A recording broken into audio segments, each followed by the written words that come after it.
recording. So You probably have to hold your mic to your face.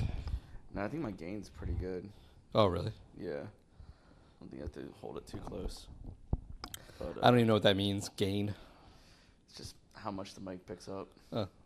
Yeah. I don't even know what that means. I've been on how many podcasts? Hundreds of podcasts. Something like that. I'm just a talent. I just show up. You are just the talent. That's true. Well, you're my first repeat guest. Yay. Do I get like a gift? Yeah. We were going to do this with recording video off of my iPhone, and I decided let's keep it simple. Keep it cash. Keep it cash. We are sitting in Uncle Tim's house on his couch, sipping on some Old Forester. What is this? I think this is the King Ranch. Yeah, that's what it was. Yeah, this is tasty. Yeah, I've instilled this like reward system for, I'm calling it like dailies. So like daily habits that I want to do every day. Mm-hmm. And if I do so many of these in a month, then like Give yourself a treat. give myself a treat. So it was a combination of that and like the Eagles going to the Super Bowl that I picked up. Got to reward yourself for that. Yeah, I mean it's been a long year. So I picked out two bottles of brown that had my eye on, and treated myself. So and we just cracked it. So I had, It was a good bottle pop. yeah, it was a great bottle pop, and the flavors are pretty good. Not complaining. What's the proof on this one? No idea. The bottle's over there. I probably should have grabbed it. I'm gonna guess it's somewhere close to 100. I could probably look at it on my phone here. Yeah. I wonder if the gain's good enough to be picking up Benji's licking his lips. Like, What is it called? ASMR. Like the sound. You know what I'm talking about? Yeah. Benji in the background. Yeah. Benji chilling on the couch with us. Benji chilling on the couch. I think that's the biggest loss in not having a video of this. Yeah. Is Benji, he would have propelled this episode to It probably would have record went highs. viral. Absolutely viral. All right, so King Ranch. Wow, I did not pay that much for it. Let's see, King Ranch proof. What was your guess? I was going to say it's close to 100, maybe 110.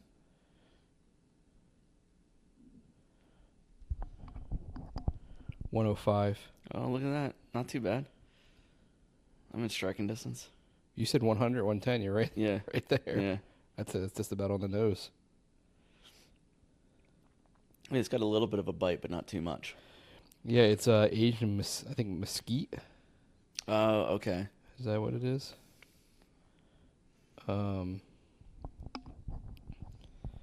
Yeah, I had heard it wasn't great, but yeah, it's a proprietary batch using heavily charred barrels filtered through King Ranch mesquite charcoal. It was first released in 2022. MSRP for this bottle is like 70 bones. Mm-hmm. I paid a little bit more for that on secondary, but I see it on secondary listed at like what we got here, 150, 140. I definitely wouldn't pay that much for it. Yeah. I'm not angry. I'm a big Old Forester guy. They're fantastic. I love they have a Old great Forester. lineup. Typically most of their stuff is available. I probably do on the first couple sips of it, I probably would pay $70, $80 for it, but I don't know if I'd pay any more than that. Yeah. It's so hard. It's so hard, the bourbon game, like, to really kind of justify a big price tag when you are competing against, like, the defensive line of Buffalo Trace that's just mauling you, right? Like, you poured me, so Super Bowl Sunday, we kick it off. It was like 1 o'clock in the afternoon. You poured me a Buffalo Trace blind. And that just started the day. I wasn't productive until this afternoon. Like Really? You still felt the effects of that today? no, I don't drink. Like I'll have a splash of brown, a couple nights out of the week. But Yeah. like I started drinking it like 1 in the afternoon, and we went until 11 or something like that. And I was just sipping on something. I wasn't drunk, but I was just like my body was not used to being so just steeped. But that Buffalo Trace blind was amazing. Like it was just fantastic. Yeah, one of those was hazmat with the Stag, which Mhm. is damn near That might be my new favorite. 130, 135 proof or whatever the heck it is. Yeah, that's no joke. So what did I pour you? I poured you Stag. I poured you a Weller 12. That was excellent. And then the Eagle. Eagle, which is one of your faves, and then Bland's. Bland's. And I stacked them appropriately. And it was in that, yeah, that's how you did it. Yeah. You placed Stag first, then the Weller 12, then the Eagle, and then the Bland's.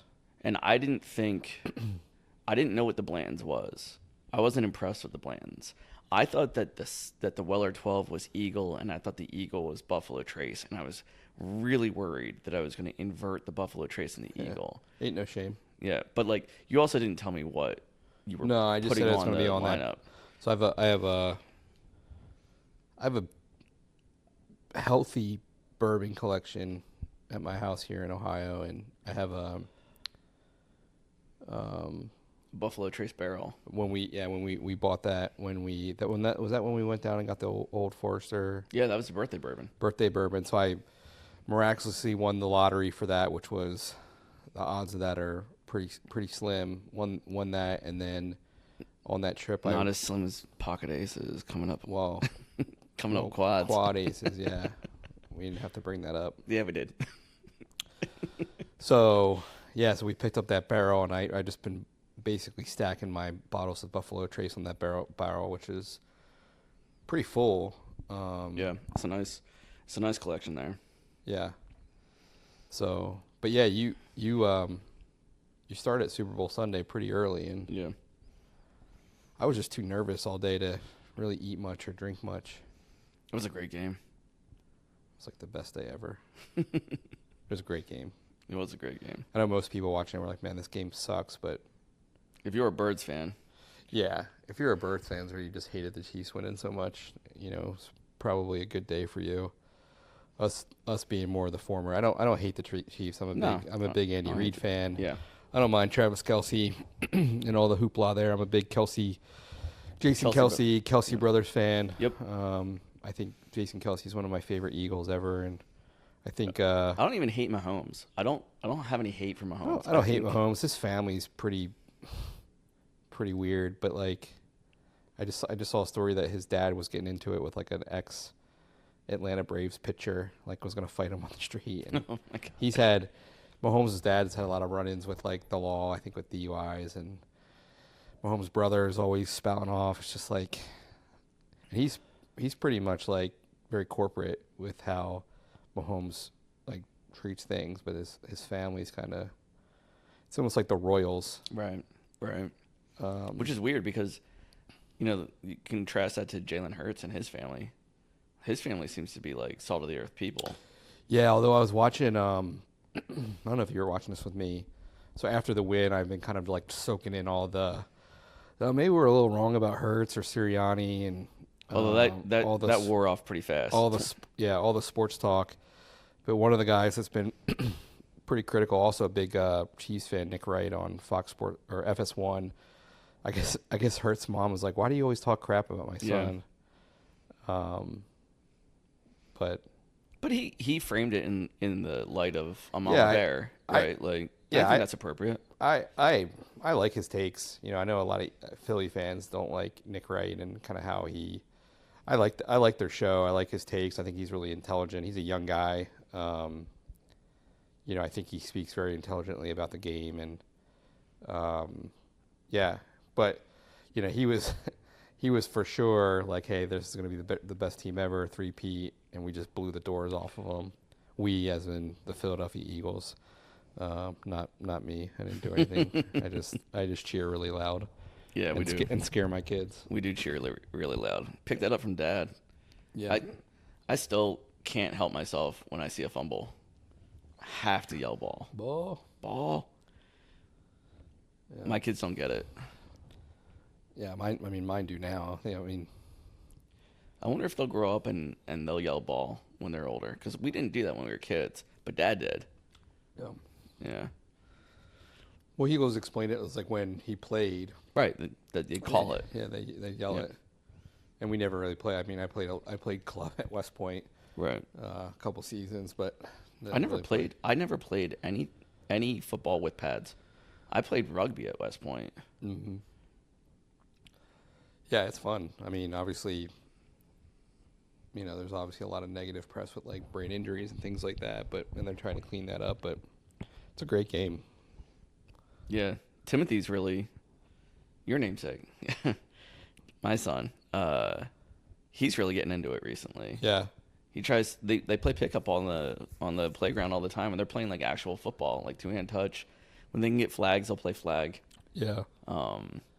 I'd love to get him in pads actually. Like, I mean, I know the brain injury thing is an issue that people really concern themselves with, but I kind of wonder, like, I mean, I've been concussed a bunch of times as a kid, like easily. Like there were definitely accidents where I got knocked out, right? And I have scars, multiple scars on my head to prove. Mm-hmm. But not to say that brain injury is not a big deal. I think it can be, but I wonder if it cuts too far the wrong way, where if you're protecting the kid too much and they're not exposed to enough risk, that they're not able to judge risk later in life. Yeah, everything is like, you kind of think about like a bubble wrap, generation. I remember one thing that my roommate, to bring up West Point again, my roommate said was, he's like, he was a big football player, wrestler. He's like, you could kind of tell the kids in our class that, have played in like contact sports and those that haven't. Mm-hmm. And, my son, Liam, who is, how old is Liam? 5. He's gotten into flag fact football. check that later, by the way. Yeah. He's gotten into flag football, Mm-hmm. and he was really timid at first, and then he just turned it on, and he's one of the smaller kids. He's quick, but listens to the coach. You said he was diving For flags. Like, I would be watching, and I'm like, geez, like that was a really good athletic play, diving for flags and things like that. So he's liking it. I don't know, like he's starting to get into ice hockey now, which is obviously more of a contact as they get bigger. Some of those studies, and obviously like they've had movies and things like that you hear about all these players that have gone, that have, committed suicide and things like that. So it does give you pause, but it's like, are we managing to the lowest common denominator? And I think that there's an aspect of, you can't prevent everything, and in trying to prevent the worst possible things, are you creating other problems that are worse, right? Yeah. It's like, it's a monoculture, right? It's the idea of a monoculture. Like, so yes, your corn is completely impervious to 99.999%, but the 1% that gets through absolutely obliterates it. Right. And you kind of see that. I mean, I was talking to a friend of ours that's a doc, an ER doc, and what this person was saying is that you're actually seeing a lot more injuries and tragic injuries amongst like younger to older teenagers, and a lot of it has to do with driving, and sometimes it's a little bit of like adventure type stuff, right? Like jumping off of things, like what boys will do. But a lot of it's driving, and the theory that this person postulated, which I think is actually probably holds a little bit of water, is that these kids never had to play on monkey bars where they could really get hurt, right? They never felt they never felt anything tighten or pucker or anything like that, right? Like nothing was ever going to hurt them. Right. And then you put them behind a wheel. Yeah, they don't know limits. They have no idea, Yeah. right? They don't know what fear feels like. Yeah.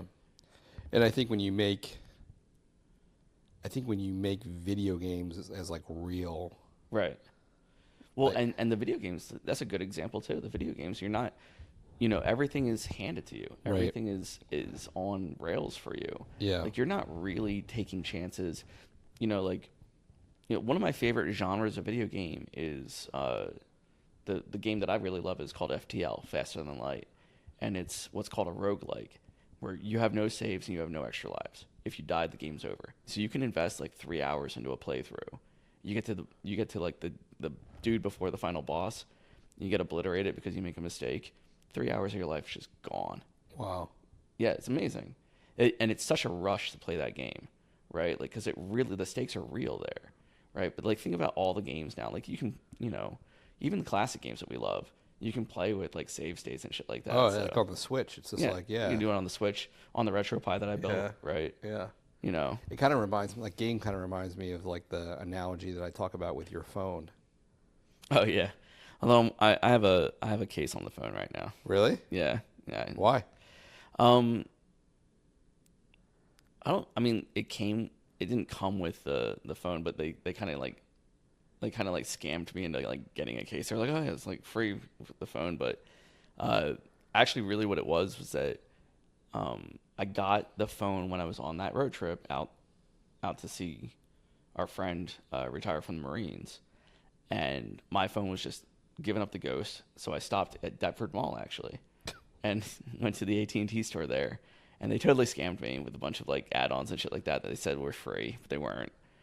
So you check the bill later, and we had to get that like reversed and whatnot. But the big thing was that I was camping the whole time, right in the back of the Tesla, and I'm confident in not dropping my phone, but what I didn't want was to be like going in and out of the Tesla, and for it to actually accidentally slip out of my pants or something like that and just shatter, right?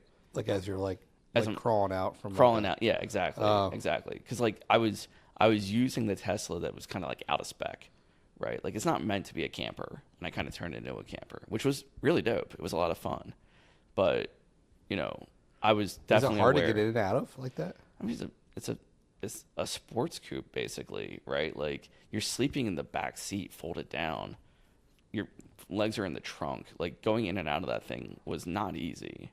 Did you ever drop it? Yeah, it was a good call to have the case. I actually had a screen protector, and I chipped the screen protector almost immediately. It was one of those glass overlay ones. Mm-hmm. And then when I got home, I just removed the screen protector. I was like, I don't really need that.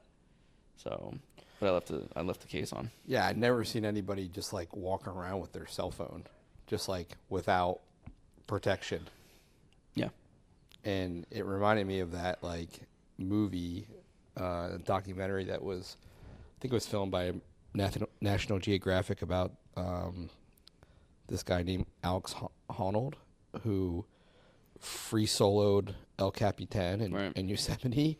Yep. And the whole time you're watching this, 100% think you're seeing this dude's last days. Yeah, you're like this dude is climbing this sheer piece of granite without ropes. Mm-hmm. It's one of the it's not one of, it is the most impressive physical feat I've ever seen in my life. Probably that can be attempted. Yeah.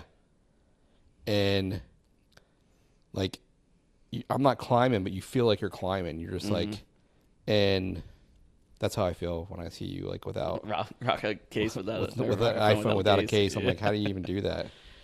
No, I mean, I actually we talked about this a minute, like when I kicked off this past year with Noble Squad, Carrie and I, my fiance, not that she wasn't being supportive, it just, she couldn't really understand, like the sacrifice and the work and the loss, right? And like how hard it is to be an entrepreneur. And you and I talked, and one of the things that came up, you said like, have her watch that movie, have her watch that documentary. There's a part in it where the mom talks about how can you let your son take these risks, right? To go back to the head injuries. So you actually had her watch it? Yeah. After I said that? Okay, yeah, I take your advice very seriously. I forgot I said that, but I actually remember. Yeah. Yeah. Pepperidge Farm remembers. Yeah. Yeah. But yeah, we sat down, we watched it together, and I said, pay attention to this part really, really carefully, because like the mom kind of explains, like, you know, if she took that away from him or she muted that for him, he wouldn't be him. Yep. Right. And it's funny because, like, I connected with right before this last poker game. So I'm back to back. I'm better than Jalen Hurts right now. Wait, what?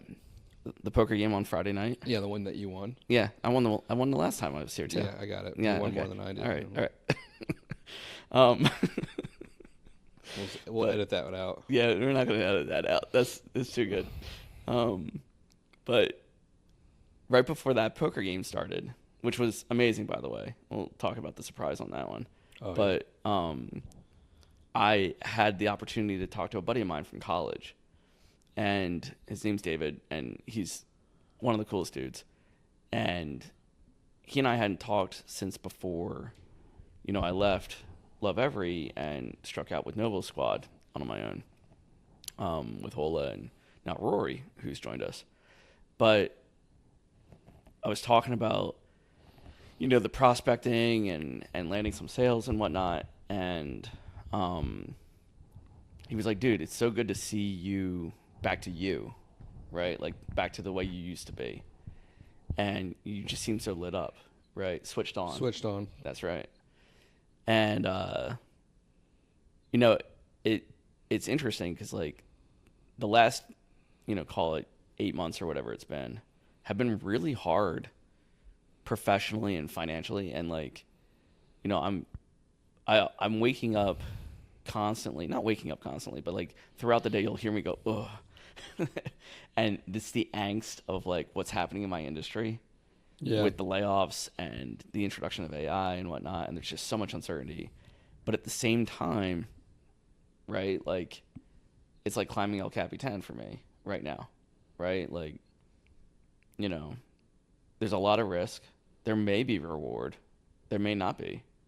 I don't know. But I also know there's nothing else I'd want to do right now. Sure. Right? Like, I would not want to be sitting on the sidelines just watching this milieu of just crappy conditions brew, right?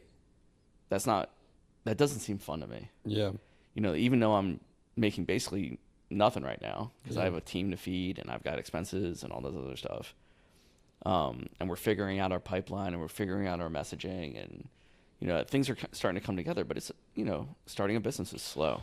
Yeah. I mean, the big difference between you and, you know, Free Soul and El Capitan, you know, you starting your business and Free Soul and El Capitan is like, that dude couldn't fail. Yes. He had to be perfect. Yes. You were going to fail over and over and over again, and you're going to iterate and iterate and iterate, right? And I think it's it's the people that, and this goes back to like the, you know, playing contact sports, and I'm seeing in my son, like the people that can get up and do it again and can get punched in the face and do it again and kicked in the stomach and do it again.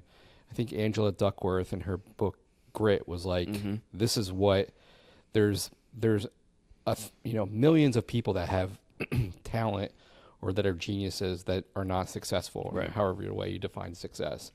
It's the people that can kind of keep going even when it gets really, can we cuss on your podcast? Yeah, fucking yeah.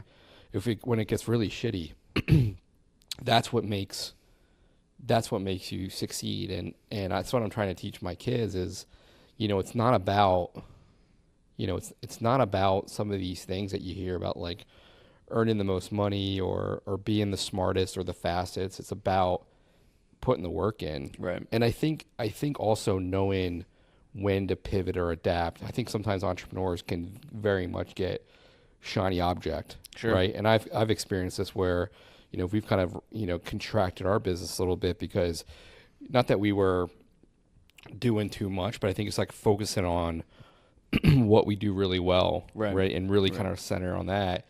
And you're kind of in that stage now where it's, you almost have to like throw things against the wall and see what works. Sticks. Yeah. But know that, you know, your idea of the business is going to continue to evolve. Yep. And it's your ability to keep going is going to be what makes you successful. And I think it helps that you have a hard work ethic, that you're intelligent, that you can kind of read things. And I think this is really hard to read in terms of where your market is going. Yeah, it's insane. It's funny because I was listening to our podcast, the first one, today. Because I'm trying out new editing software, and I used our podcast as the test. So I was listening to a bunch of it, and I was like, man, so much has changed. That was like 6 weeks ago. Yeah. And a lot of it is just testing the market, right? And going like, oh, okay, like that wasn't a miss. That's a trend, right? Like, there were a couple of these, and it's like, no, I think that might not be a thing anymore, right? Like SaaS development shops might not really be a thing anymore, at least not in the way that we think of them, the way that we thought of them, right? And again, maybe that normalizes in a couple of years, but it's probably 3 or 4, right? And that's an eternity. That's a long time. Yeah. Right. Yeah, that's a long time. So it's interesting because, like, I remember when you were getting into the financial planning space, they were talking a lot about robo advisors and whatnot. And I remember talking to you about that, like you being concerned and all.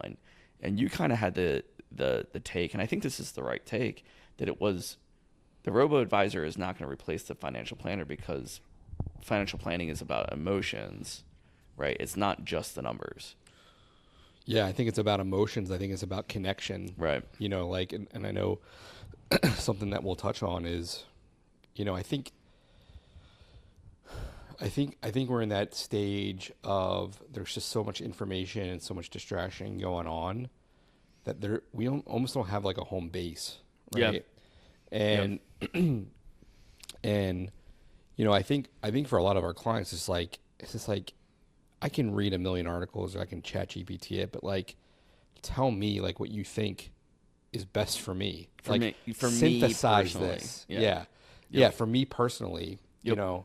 And I was recording a podcast with my partner today, and we were kind of the topic was like, couples and kind of how different couples manage their finances and joint accounts and separate accounts and money personalities and things like that. And I was giving an example of a client that that I've been working with for probably like 7 or 8 years, that she came to us with a good amount of credit card debt, $250,000 in student loans, didn't like her job, but was pursuing like a public service loan. So she was kind of stuck there, at least for, and when I talked to her, and we were kind of going through, we call it script your plan, which is kind of like the goal set in. And it's not like what are the goals of your investments? It's like, what do you want to do? Like, what are the like we follow the 3 questions are like what are the things that really you're passionate about, right? And the 3rd question is like, hey, so we kind of follow these 3 questions, and the 3rd question is like, if today was your last day on earth, like what did you not get to do, what did you not get to become? And I think that like, because we think that our time is infinite, and it's not. Yep. And I think it really crystallizes like we have finite resources of time and money, or we put in the first things first, right? And so in the process of going through that with her, she was like, she talked about horseback riding and doing this before pharmacy school, and I'm like, you got to do this. Yeah. Like you glow when you talk about it, and she did. Like we got through the loans, we got through the credit cards. She changed jobs, and she's in a much more flexible job with better money. She moved from one part of Florida to another, be closer to like the National Equestrian Center.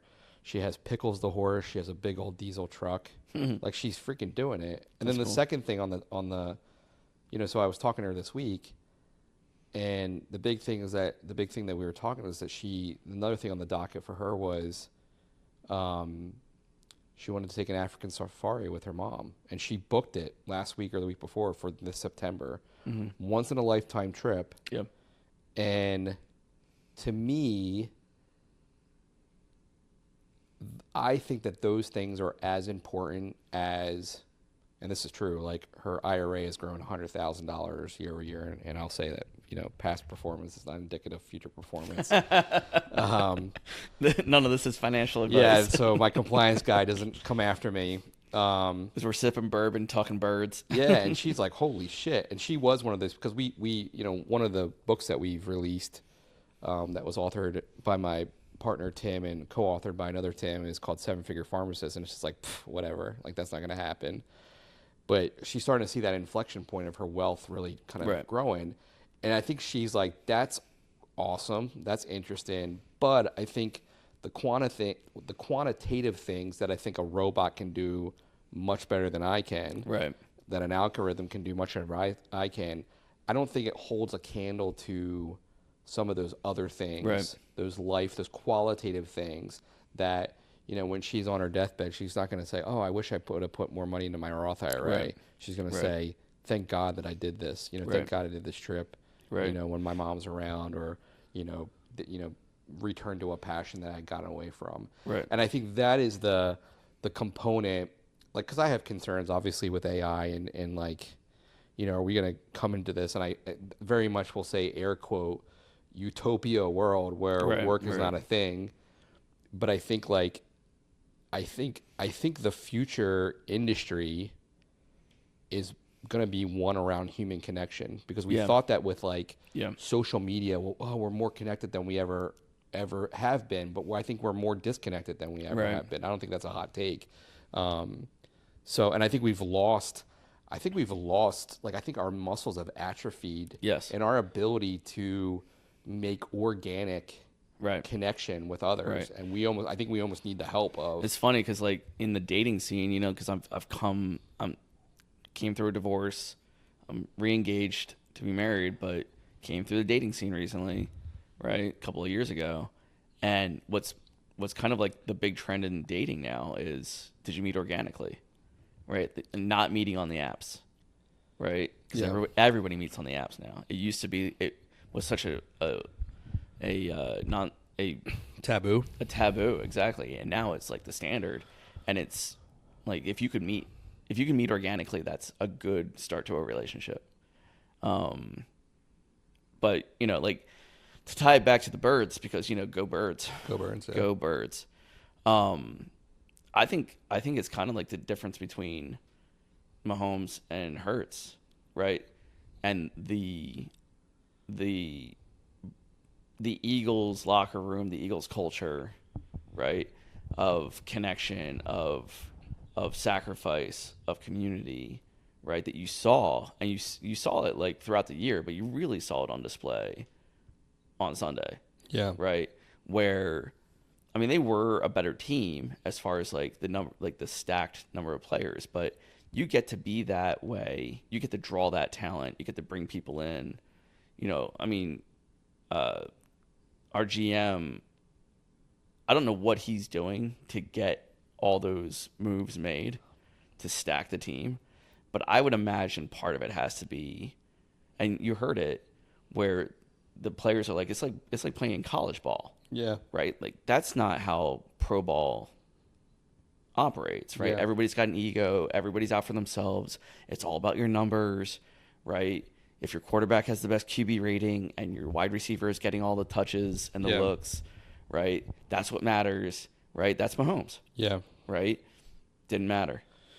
I was watching a clip of Mekhi Becton, who was a high first-round pick for the New York Jets that was basically a bust for them, playing left tackle, I think. And he signed with us in the offseason as like a reclamation project. And we have the best offensive line coach in the NFL in Stoutland. And Stoutland University. Yeah, and Becton played like an all-pro, a Pro Bowler. And one of the things that he said, and this was, I don't know, mid-season, was the culture in Philly is just different. Like, he's like, you would have thought that I was drafted here, like the way that the whole building opened their arms to me, and he's like I've never been closer with a group of guys this quickly since like high school. And I think it's a testament to Howie Roseman and really Nick Sirianni. People give Sirianni a lot of shit about like, what does he do? He's a CEO. He doesn't call plays. He doesn't call defenses. I think his special power is his ability to lead men and be authentic. He's very emotional, which I think is again very atypical for a coach. But I think like his players genuinely care for him and each other. And when you talk to a man in these interviews, they're like, yeah, like we want Nick to be authentic and we love him. And that's hard to do in a 53 man roster. For these guys are alpha, always been alpha Right. dogs. Right. And really to get them to buy in and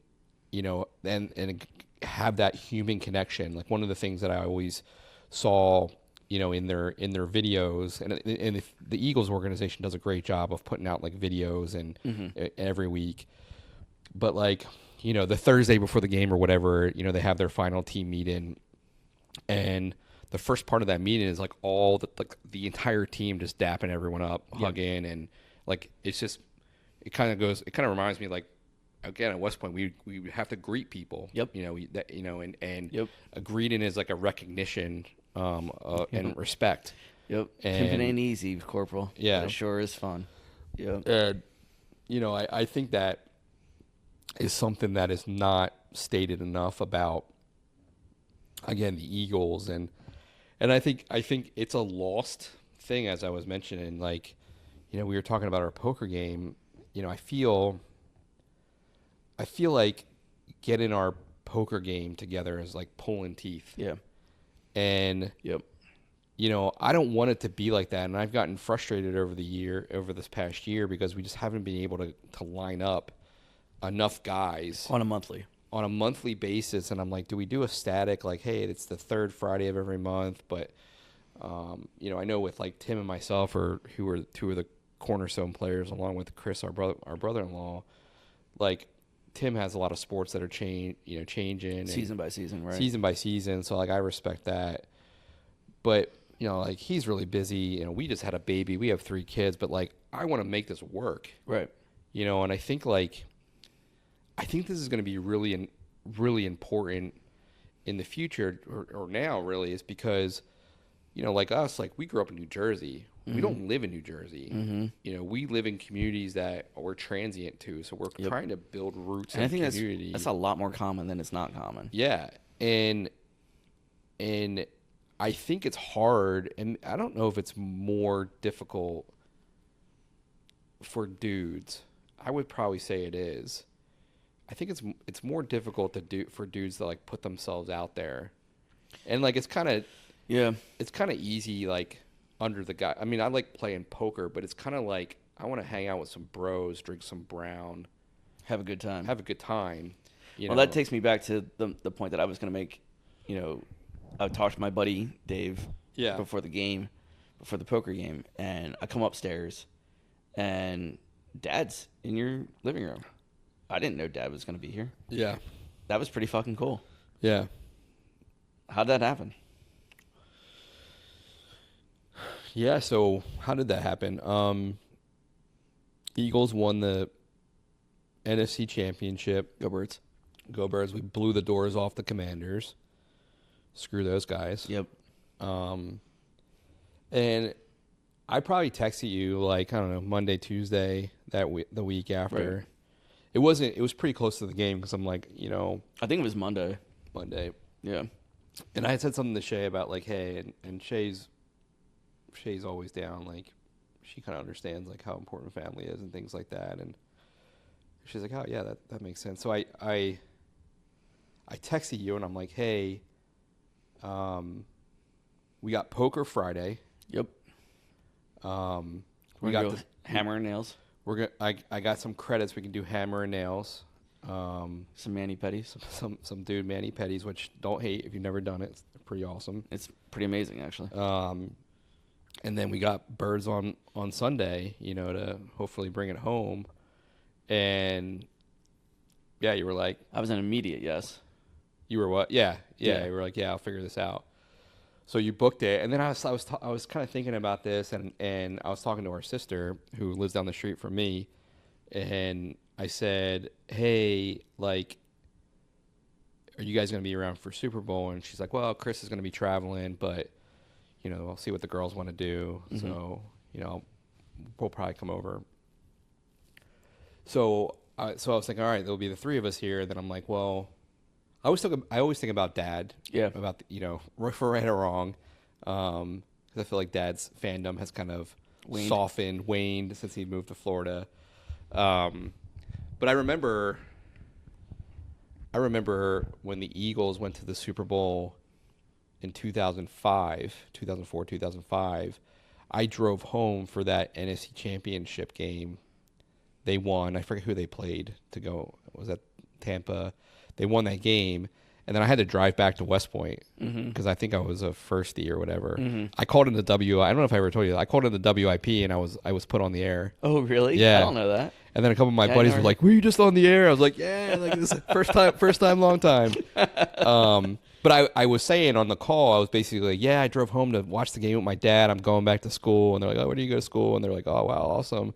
And I was like on cloud nine because that was the first time we went to the Super Bowl, which we wound up losing to the Patriots. Shout out to my buddy JB because I watched it with him and was pretty cranky afterwards. They said you didn't talk for a week to anybody. Yeah, I don't think I talked to a week. I'm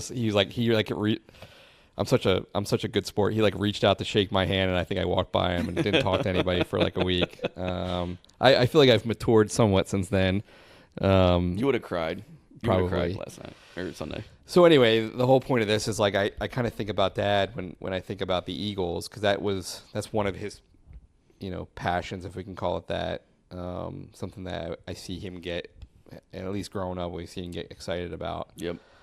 So I texted him and I was like, "Hey, Tripp's coming in. Bean's gonna be there." I'm Tripp, by the way. A lot of people don't know me as Tripp, but your namesake is gonna be there because my dad's Paul, and our sister's gonna be there, and yeah, it'd be awesome if you guys could like come out. Yeah, come up from Tampa. Didn't text me back. Right. And then like that day, and I was gonna joke. I'm like, "Hey, I know you're super busy, just sitting on the couch playing Sudoku or whatever the heck you do for in retired life." Yeah.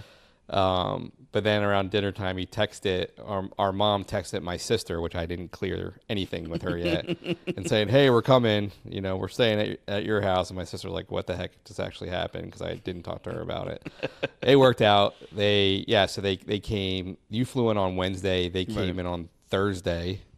And then I saw them on Friday. Friday. They came in on Friday morning. That's right. Yeah, they came in Friday morning. And then you were downstairs networking. Talking to Dave, doing some networking.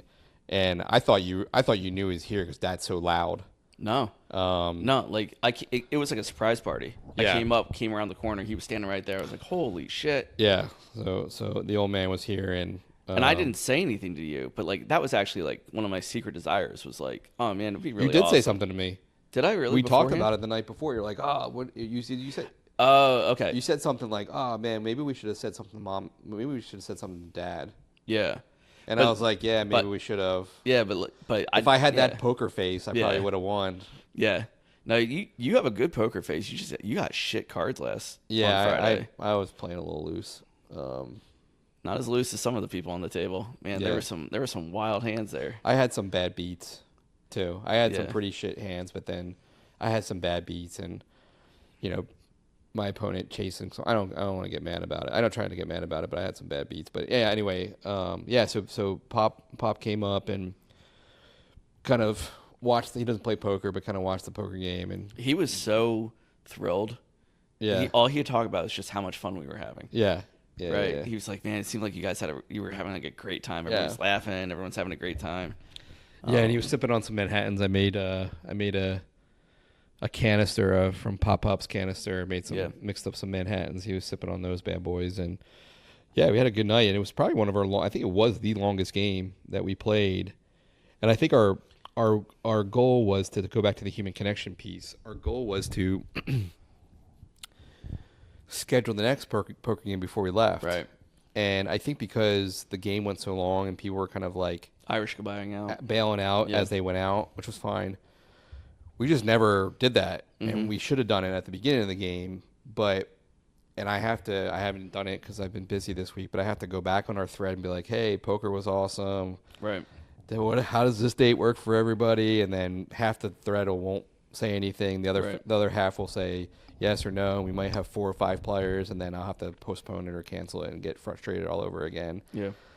So And we were talking about it a little bit at the table, because I have, to go back to the angst that's happening in my industry. You have all these people that are either getting laid off, and I think it's almost like more merciful to be laid off right now, because the people that aren't getting laid off are going through, in my circles at least, most of them kind of hating life a little bit. They're really struggling with, the impending doom of maybe another layoff, but then also, they lost a couple of their colleagues and friends. And then on top of that, they have to do the work of those colleagues and friends. And the thing that sucks about that kind of burnout, and you see it, right? When you reach out to somebody and they ghost you, that they don't normally ghost you, right? Or you try and have that human connection and they're batting you away. And the analogy that I made, it's almost kind of like people get like underconnected the way that like a child gets overtired, where like they're overtired and they don't want to sleep, but the only thing that's going to make them feel better is fucking sleep. Yeah, just choke them out. go to fuck this, exactly, choke them out, little triangle choke. Yep. Never hurt nobody, right? Nope, never hurt nobody. But like, but you know what I mean? Like you get so burned out you can't even form connection to get yourself out of the burnout, right? And I was talking to one of the guys at the table, and he was like, "Yeah, that's my brother," right? Like, I can't get him to connect with me. Who was that? The Egyptian guy. Oh yeah. And his brother. Oh yeah, 'cause he was overseas. Yeah, lives overseas, and yeah, is an independent pharmacist. Yeah. Right, kind of going through it. Yep.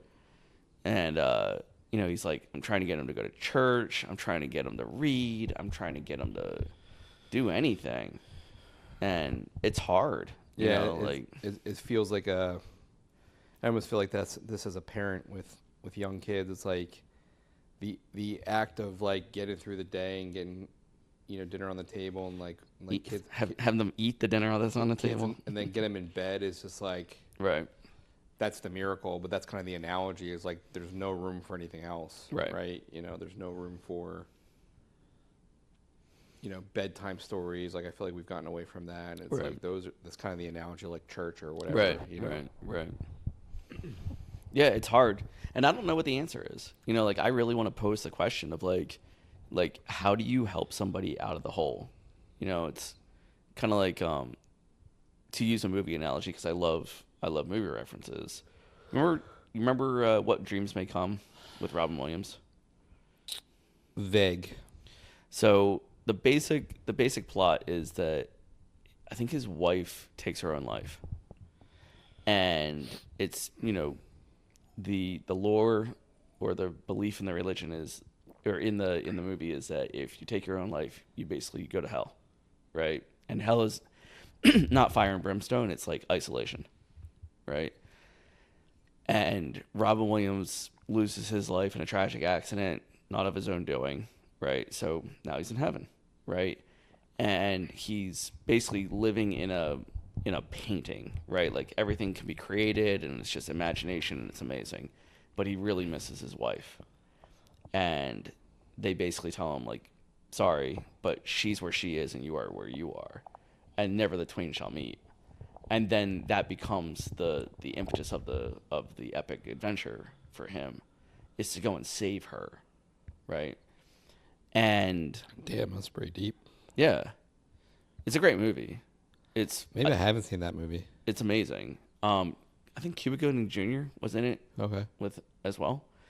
But he has to go down and find her. He has to basically go through Hades and find her.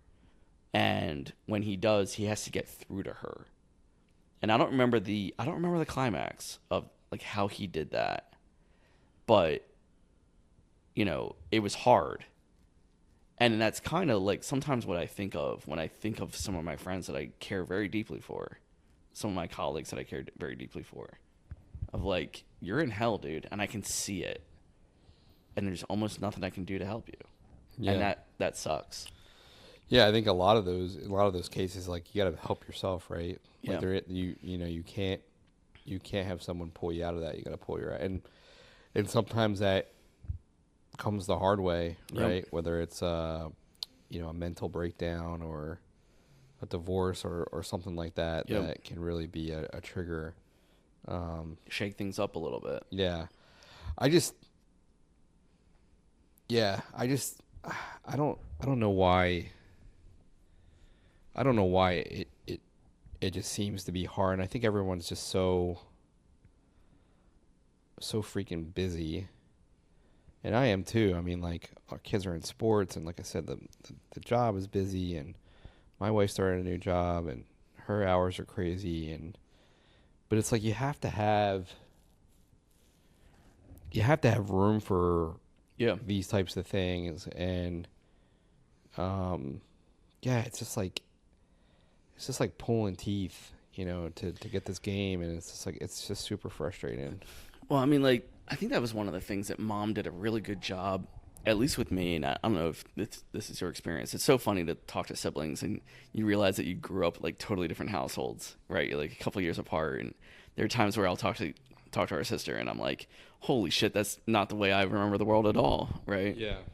But, I was unlucky enough to sit ringside to a couple of tragic things in our lives, right?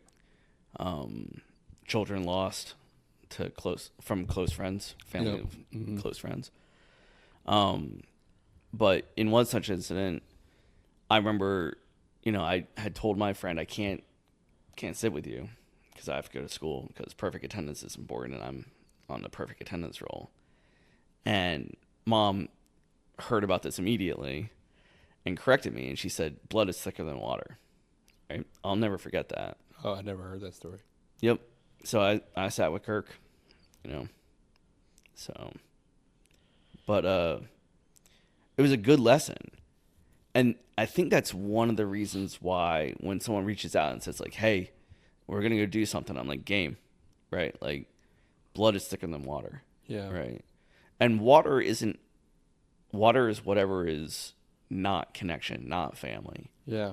Right. It's your most, checkbook. Which is most shit, right? Which is most shit. It's just right? the shit that doesn't matter. It's almost like, to go back to the financial plan, and like, we spend our money and our time on shit that doesn't matter. Right. And we always say like, oh, this is the dream trip or whatever. But I always tell the joke, like, and I kind of do it about myself, is like, like if I were to sit down and, Shay and I would sit down and do the scripter plan and those 3 questions, nowhere in that discussion would there be me saying, I want to lead the league in like bottles of brown. Right. However, you're right. I spent a good amount of money on my bourbon collection, at least. That's how we kicked off tonight. Yeah. So there's waste there, right? So like, if I'm holding the mirror up to myself, I'm saying like, hey guy, like, it's fine if that is important, but like when we talked about this 2 years ago or a year ago, you didn't say you wanted to lead the league in bottle of brown, but you're spending a lot of time and money doing that. So if that's important, sweet, let's edit the plan. Sure. But the things that you said were most important were taking these trips or having this time for X, Y, and Z. Have you done that? Oh, no, I haven't, right? Right. I don't have the money. Well, it's because it's sitting on the shelf. Right. So now to cut back the other way, though, you and I have had great trips. Yeah. That No, it's not the best. It's not the best example, but yeah. Right. And that's kind of the point, though, is, I think it is a good example because the bottles of brown, the dollars in the bank, the trips, right, the Instagram pictures, yeah, right. It's to go back to the example of like, are you genuine? Right. Are you doing this for genuine connection, or are you doing it for likes? Yeah. Are you doing it because you're greedy, or are you doing it because you want to be generous? Yeah. Are you doing it because you have a hankering for a collection, or are you doing it because you want that collection to share? And only you can answer that question. right? Yeah. I mean, I can answer the question from my perspective, right? Our trips when it comes to going to the Bourbon Trail those are some of the highlights of my adult life. Yeah, they're freaking awesome. Amazing. Yeah, and it has everything, right? Because it's hangs. I do genuinely enjoy bourbon, Right. And The and, art of it. and making up ridiculous tasting notes. Yep. And Those are and, fun. Nose in, palate, finish, learn about different. I genuinely enjoy it. However, there are probably some times where I'm like, oh man, shitty week. Let me just go buy a bottle, and it's like empty calories, right? And A little retail therapy. yeah, a little retail therapy. And again, like I feel like if I probably take that back. If I went through the script you're playing questions, I probably would say like, hey, every couple years, if not every year, I want to do a bourbon run. Yeah. And do some hangs, and we talked about it on this trip. Just so we need to go down there. So, but it's to me, it's, I mean, I love good bourbon, but it's more about the hangs. Yep. Or the hunt of like trying to find a cool bottle or things like that. Well, that I think for me that one of the things that I love about you, I love our relationship. Right? I think we have one of the best relationships that brothers can have. But multiple times over this particular trip, but this isn't unique to this trip. I'm like, hey, can I get a dram off that stag, or can I get a dram off the eagle? Right. I closed that sale, and I was like, I want to drink some eagle because I gifted some to Rory, and we were gonna raise a glass across time zones. And what did you tell me? Do you remember what you said? Mm-mm. He said, you don't even have to ask anything you want. Just go ahead. Open bar, dude. Open bar, dude. But like, that's such a cool posture, right? Yeah. Like, it reminds me of, and my favorite Christmas movie is A Christmas Carol. I love the arc of Scrooge, but one of the secondary. Which version is the best? I think the one with is it Alistair Sims? That's the right answer. Yeah. Yeah, filmed in like 1952 or something. Yeah, something like that. Yeah, that's the right. That's the one. correct answer. Yeah, and then close second would be A Mickey's Christmas Carol for me. Also good. I think that the Jim Carrey one is also good. It's not bad. Yeah, I like the musical one too. That's fun. I don't know if I've ever watched the musical. You one. have. Dad used to put it on all the time. Oh, really? Yeah, it's been a long time though. You'd have to dig it out. But my favorite secondary character, I don't know if it's my absolute favorite, but on my Mount Rushmore of characters in A Christmas Carol is Fezziwigs. Yeah. Small part, but he is the antithesis of Scrooge, right? Sure. He's a capitalist that uses his capital for good. Yep. And to promote joy and happiness and human flourishing, right? Which is eventually the archetype that Scrooge, redeems himself into. I don't know if anybody can hear Benji snoring. He's just right here. Just it would actually. I hope the mics do pick it up. Yeah. I don't think that they will, but it would be funny if they do.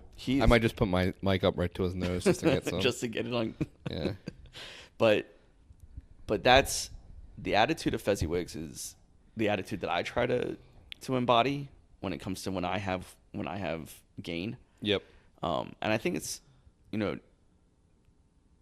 what you have done, right? I've always felt welcomed, and I've always felt included, and that you give freely of yourself and of your bourbon, right, of your material possession. And I think that's kind of family, but it's not just. It should not just be family. It should just not be brothers. Yeah, I mean, not to further pat myself on the back. I appreciate the kind words, but like I say that to the poker bros too. Is like open bar. Like if you see something, pour it.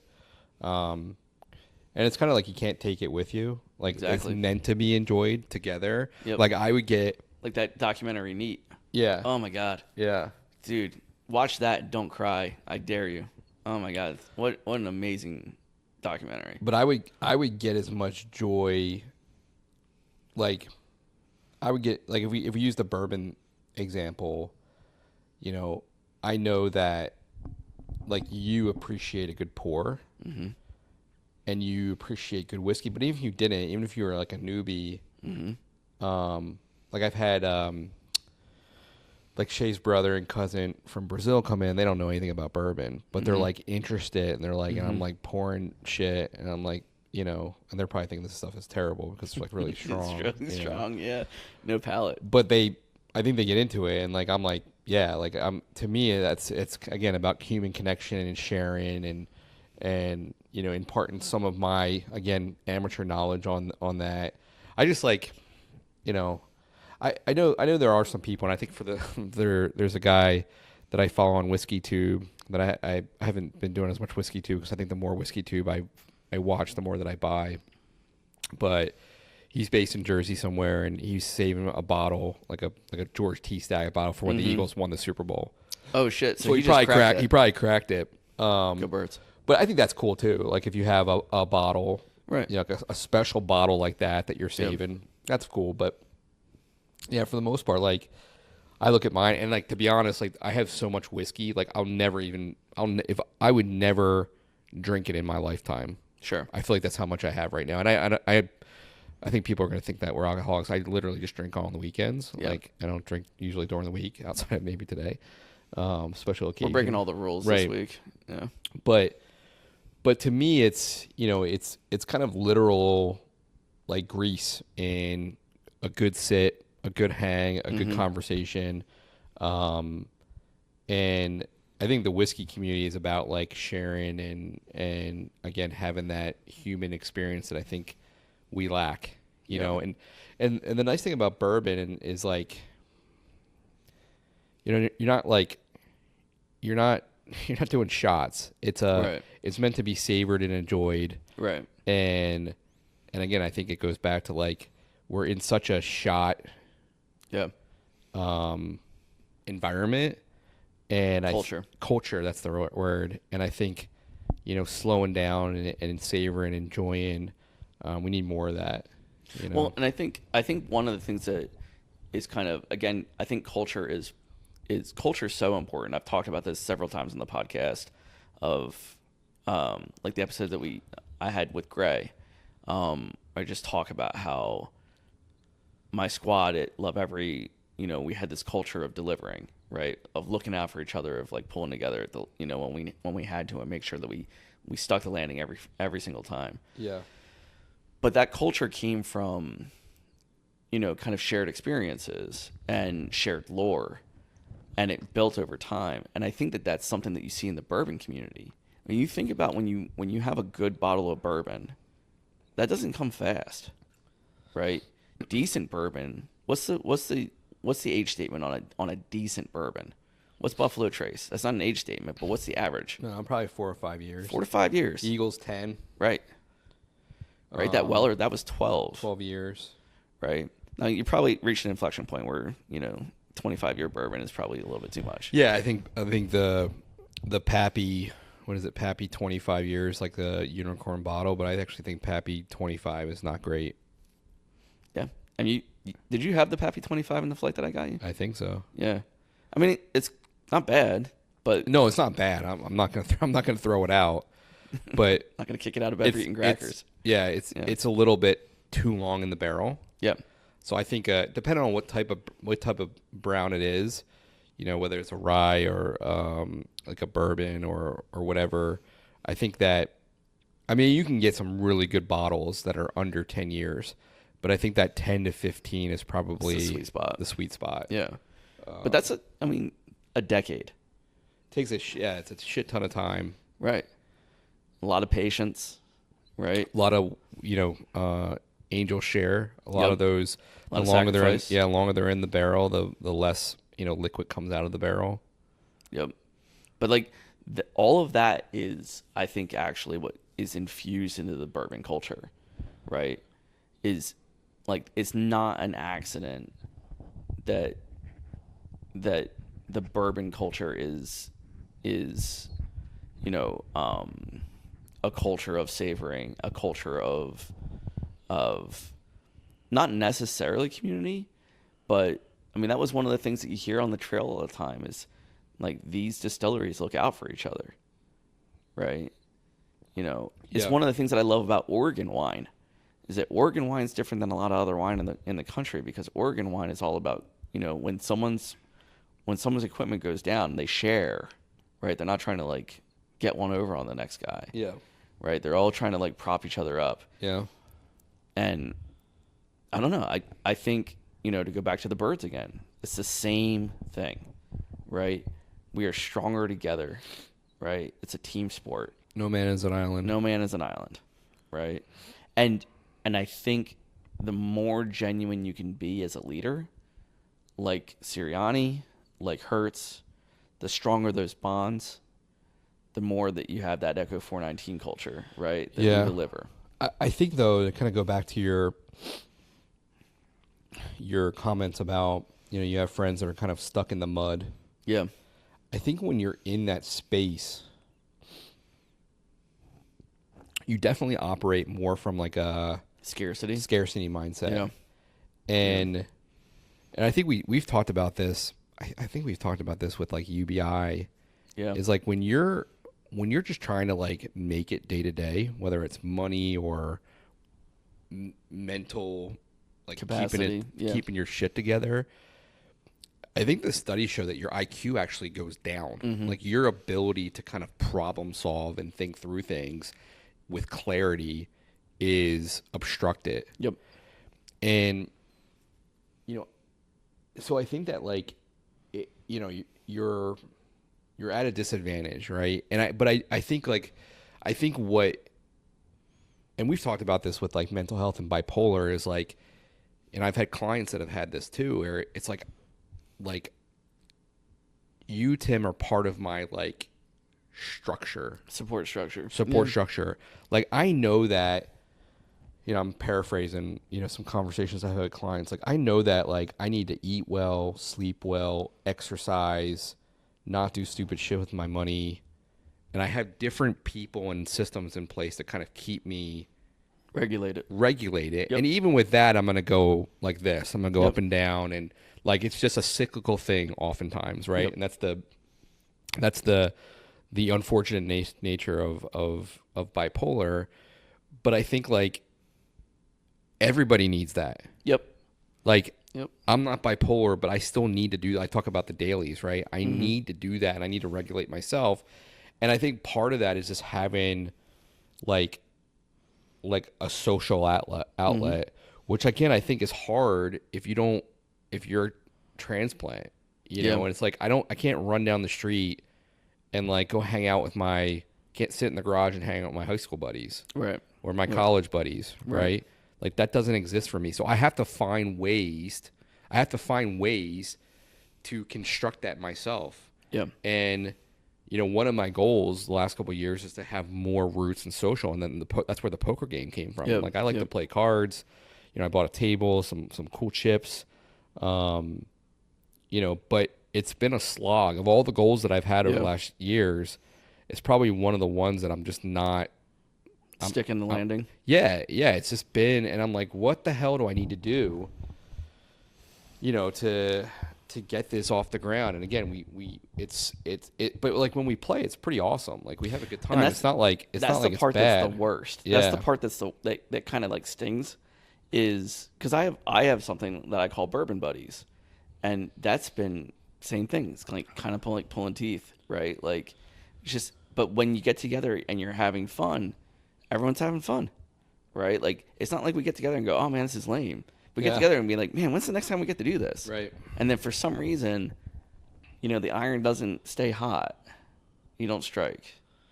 Yeah, Right. and even like you go back to bourbon, like I kind of just want to like hang out with other bros or bras and like do blinds, Yeah. right? But how do I do that? Right. Like I know there's things like meetups and things like that I Yeah. guess I could figure out. But yeah, there's just no easy button for that. Like, you know, I think Shay has done this really well since we moved from Maryland to Ohio. That and maybe it's different for women, I don't know, but she's done it well through like her running community. Yeah. Like she had a great community in Baltimore when we lived there. and then she kind of plugged in the community in here, has made friends. Like, she's done well at that, and I kind of envy that a bit. Yeah. You know, yeah, I don't know. I think it's one of those things that, again, you like go back to the point of like, man, we have a really good time, but it just feels hard to do. And Well, and there's a lot of energy that goes into creating community, creating culture. yeah, You know, like I've got the X Mansion, right? That Slack group. And, you know, it's a growing thing and people like joining, but it's not without effort, right? Like I still have to be in there, you know, prompting and kind of like cultivating connection and whatnot. It doesn't just happen without input. And it's interesting because Rory was like, why don't we just use like an auto reminder on Fridays to say like, hey, what's people's intentions for the weekend, and an auto reminder on Mondays to say like, hey, what's the good news? And you know, I was like, that's a good idea.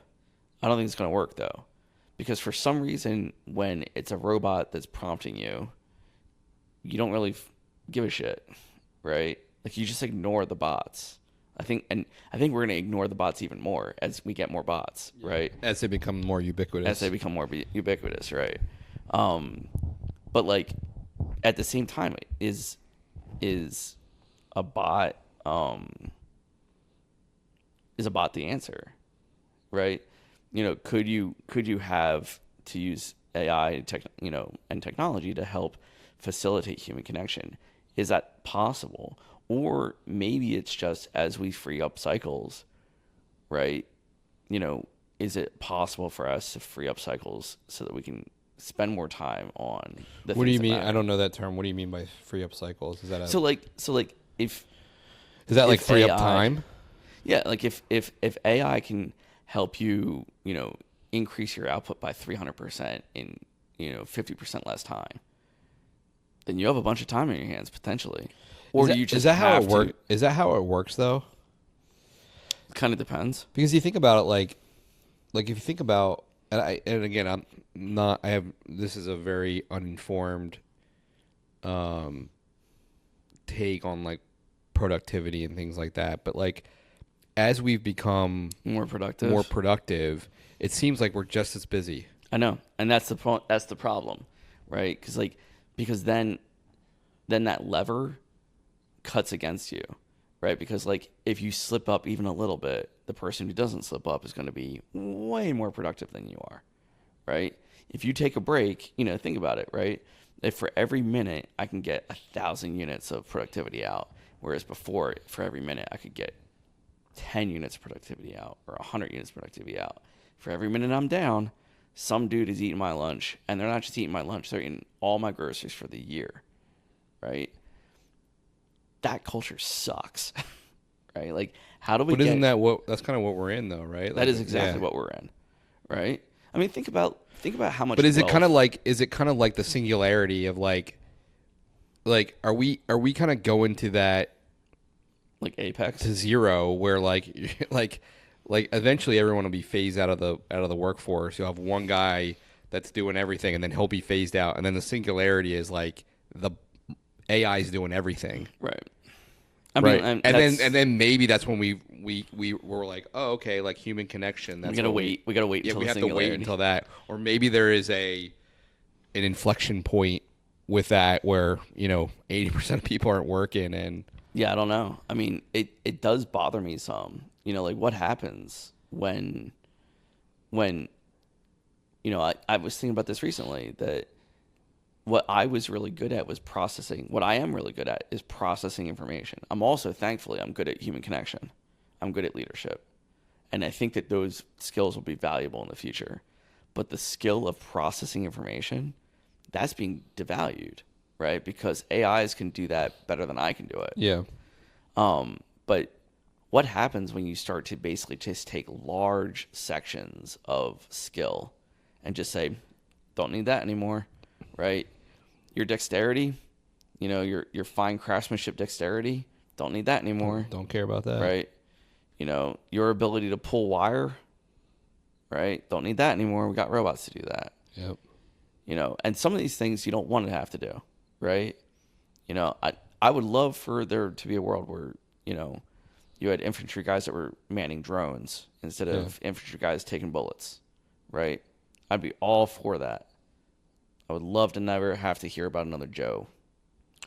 Well, I'll take it a step further. It'd be nice if we just didn't have, to give my hippie take. Yeah, We didn't have war. That would be nice. Yeah. But it's almost kind of like, I was talking about this with Ola in one of our episodes where it's like AI is not going to be the end all be all, right? Because I really do believe that it's, the problems are always the problems. It's the problems of scarcity. It's the problems of exploitation. It's the problems of security. And it's almost kind of like no matter how much you create, you need to, we have this like incessant need to hoard, right? What do you mean by that? Well, like, we produce more wealth, like an individual household. You pouring more brown? Okay. All right. Hook me up. Yeah, keep talking. An individual household, and I don't know the actual numbers on this, but I'm going to just shoot from the hip on this one. But I would bet you an individual household in modern 2025 produces more wealth than like an entire kingdom would have back in like medieval Europe. You know what I mean? Like the amount of productivity that two people in modern day America produce. Yeah. A farmer produces probably one farmer with their electronic combines and all that good shit, right? Probably produces more material wealth than like whole villages would produce, right? And yet somehow it's not enough. How is that? I think it's because we have this incessant need to always have more, right? And like if you look at the great traditions almost always are trying to get you to be like, hey, stop doing that. That's where unhappiness is, right? Are you talking about like religion and philosophy? Yeah, of like exactly. attachment and right. Yeah. And maybe that's an intractable problem. Maybe we never solve that. Like we've had the answer for 3,000 years, 4,000 years. And yet somehow, no matter what we produce, no matter how fast we can produce it, it's like empty calories. It's never enough. Yeah. I don't know. Yeah, it's interesting. I don't know if we've ever talked about that. I didn't see the bottle. I tasted it. I knew exactly what it was. Oh yeah. Oh man, the Eagle. My favorite. Old reliable. Old reliable. Oh, it's so good. Yeah, I wonder where that comes from. Like, I remember, I don't know why this might not have any relevance, but like, I remember taking Mr. Grant's like history class, and the question he posed at the beginning, I think it was world history. I think I was maybe a sophomore, junior in high school, something like that. And it's probably sophomore. Sophomore, probably. Yeah. The question he poses to the class, and really the beginning of the class, is like, what's the greatest invention in civilization? And a lot of people were throwing shit out. What do you think? What do you think the answer, well, at least to him, was? For civilization? Yeah. Farming. It's farming. Yeah. Because that allowed us to kind of transition away from always being on the edge of starvation. Yeah, and nomadic, hand to mouth, to where we could actually settle and still hunt, but like farm crops, right? Silo crops, right? Like create stores, right? Because there's always going to be a rainy day, right? Things happens in cycles. A lean season. Yeah. It's feast and famine. We tie that right back to business and being an entrepreneur. Like it's just the fact of life, right? Right. So maybe that's where it comes from. And I think if you overlay like the human element, and you'll relate to this, like those wins are sweet, but those moments when you lose, that's when you learn. It's not just when you learn, they just hit harder. Yeah. It's like, go back to poker. Everyone remembers their bad beats except for me, I guess. I don't remember quad aces. I just Oh my god, divorced that was from me. so good. But everybody like Best hand I'll ever have in my life. typically nobody remembers Right. like the big pots that they raked or the big win that they had in They remember business. it, They yeah. remember losing that client or losing that deal. Right. It's that loss aversion, Right. which maybe answers the question of like why isn't anything enough? Because we always are kind of looking around the corner and be like, well, maybe it's not going to be as good as Well, and what's wild to me is like if you think about like if you play this out and we don't figure something out like UBI, right? Yeah. Like how does an economy adjust where skill sets are being phased out faster than people can retrain? Right? Like what do you do with that? It's like, hey, we need 90% less truck drivers. Right? Teach them the code. Yeah. Yeah. Now we need to teach the coders to truck drive. Right. Not really though, But you see what I'm saying though? Like if it takes a human being 2 to 3 years to retrain on something, and every 2 to 3 years there's a new industry that's just getting obliterated. that's a problem. That's a serious problem. I mean, you think about like retail. I know you've said this, and it hasn't really happened here yet. But you go into a restaurant in Oregon, and like Right. there's no server. Right. Like they've kind of revamped that as part of like COVID. But now you're starting to see like it's not necessarily it's AI. Right. Like they built a Wendy's right down the street from my office, and I stopped by there for lunch the other day, and it was all like I wasn't like I did the drive-through, and I was talking to a robot, Yeah. and I'm like, holy shit, Yeah. like those were jobs. Yep. Now before they were like jobs for the most part, like high school kids and things like that. Right. But that all has a trickle effect, right? And I think to your point, like I think it'll get to this point where we're phasing out jobs at a rate that we're just not going to know what to do. Right. And part of that is exciting because it maybe frees us up to do other things, but not everyone has the chops for that, right? Like, Right. and I think you could potentially see people be crushed by that. So like, what do you do? Right. Well, and that's kind of my point is that like maybe the evolutionary right answer was always to hoard all your wealth. Right? It's not to be generous. Maybe that's the evolutionarily correct thing to do because, a tsunami comes and you're the last man standing. Now, if that's the case, fuck it. I don't even care. Pour the whiskey. Yeah, it's right? kind of depressing. Exactly. Right? Do you want to be the last man standing in a world like that? Fuck that noise. Right? My thing, and I talked to you a little bit about this, that shield and spear strategy. I just want to get as many people in the boat. Yeah. If that's the world, if that's the tsunami, build an ark, get people with you, right? Ride it out and see what happens on the other side. Yeah, I do think that, we kind of talked about like what's the future. I think it's a good exercise to kind of What a talk good about. pour. Yeah. Yeah, damn right.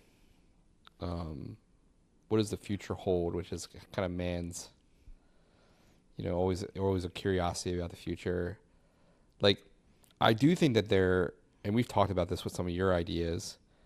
I do think there is a future, like business models that are kind of centered around human connection and how to make those easier. But I do think that there's always going to be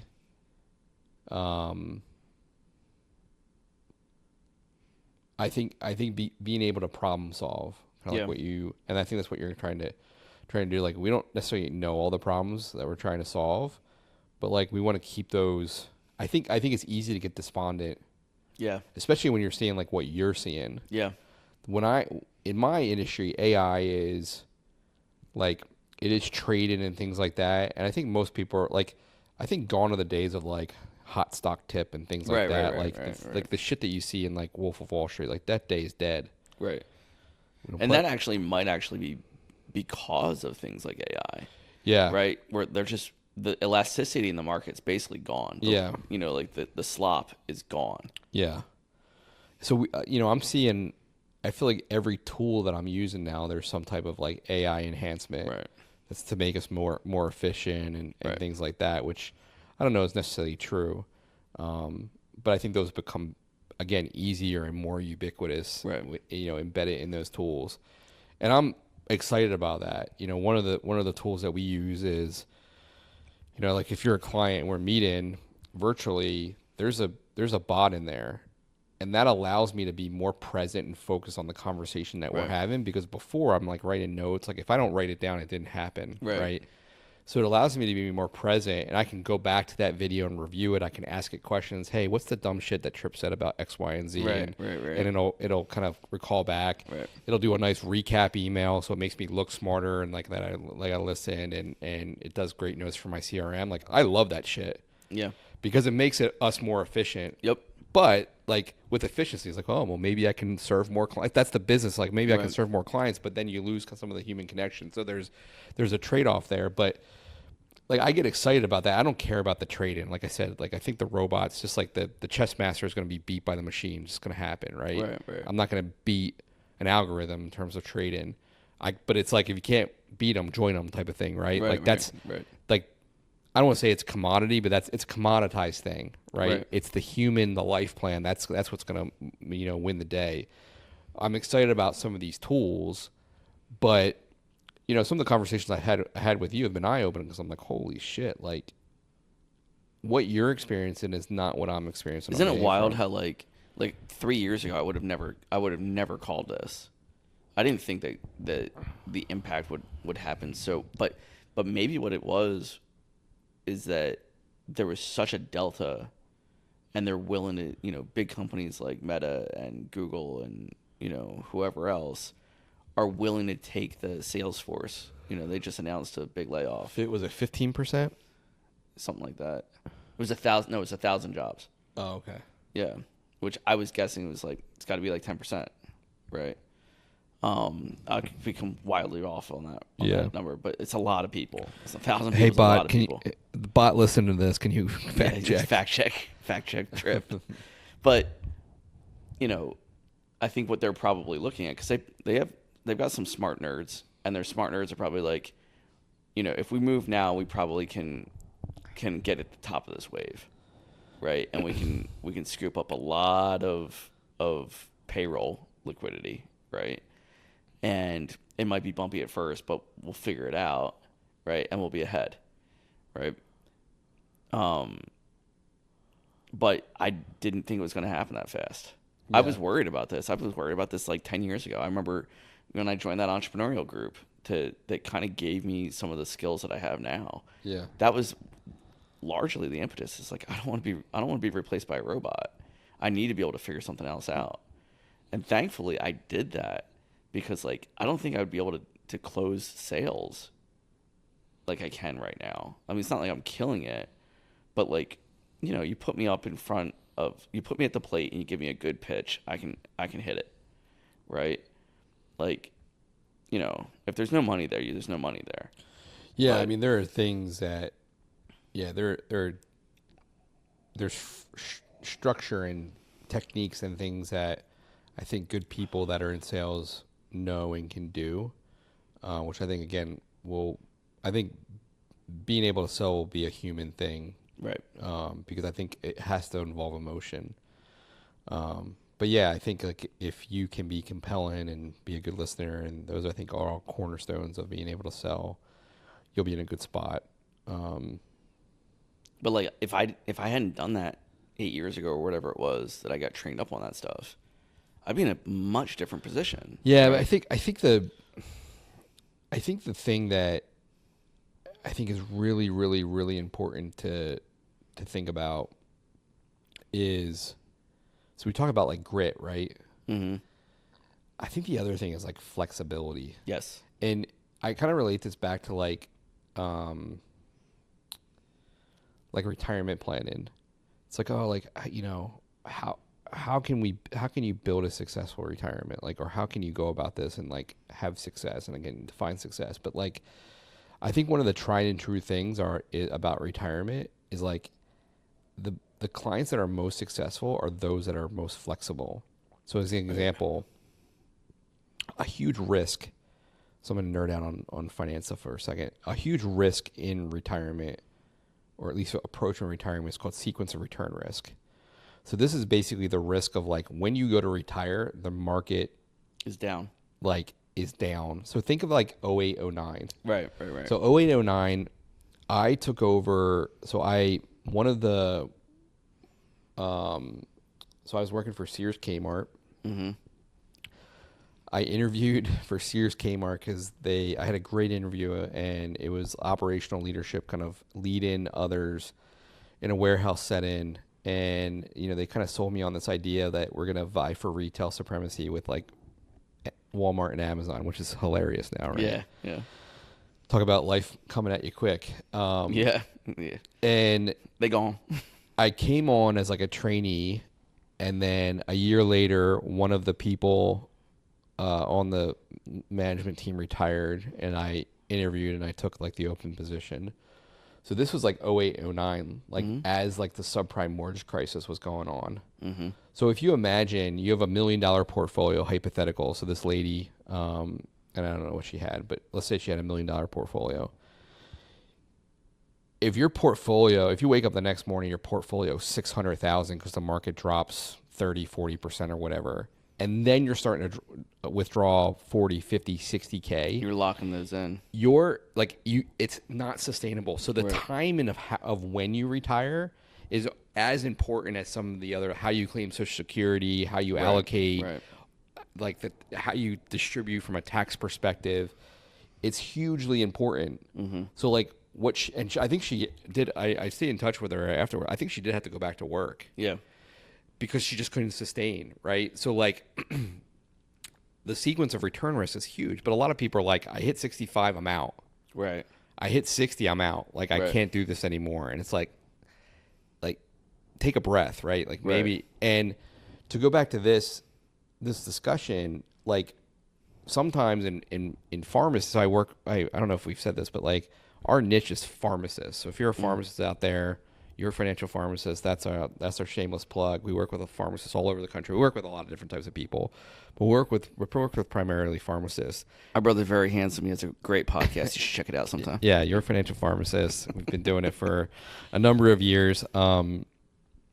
But sometimes pharmacists are like, man, I really don't like my job. I want to do something else. What can I do? And there's alternatives out there, but it's not like if they equate it to like an annual salary or like an hourly rate, they're like, well, that's half of what I make. Right. And it's like, I got it, but flexibility, right? Right. When I started my own business, I went from making 6-figure income to I was basically minimum wage. Yeah. Yep. And well, when I changed industries, it was probably 6-figure income, and I made a third, and then when I started my business, I was making nothing, right? And I'm not saying I'm whatever, but I had the bandwidth, the runway, the ability to take a step back to go forward. Right. And I think sometimes if I'm a developer and I'm making 200K, and all of a sudden I'm worth 100 because that's what the market says, or 120, I'm probably pissed off about that. Yeah. And I'm despondent, or I'm paralyzed. Right.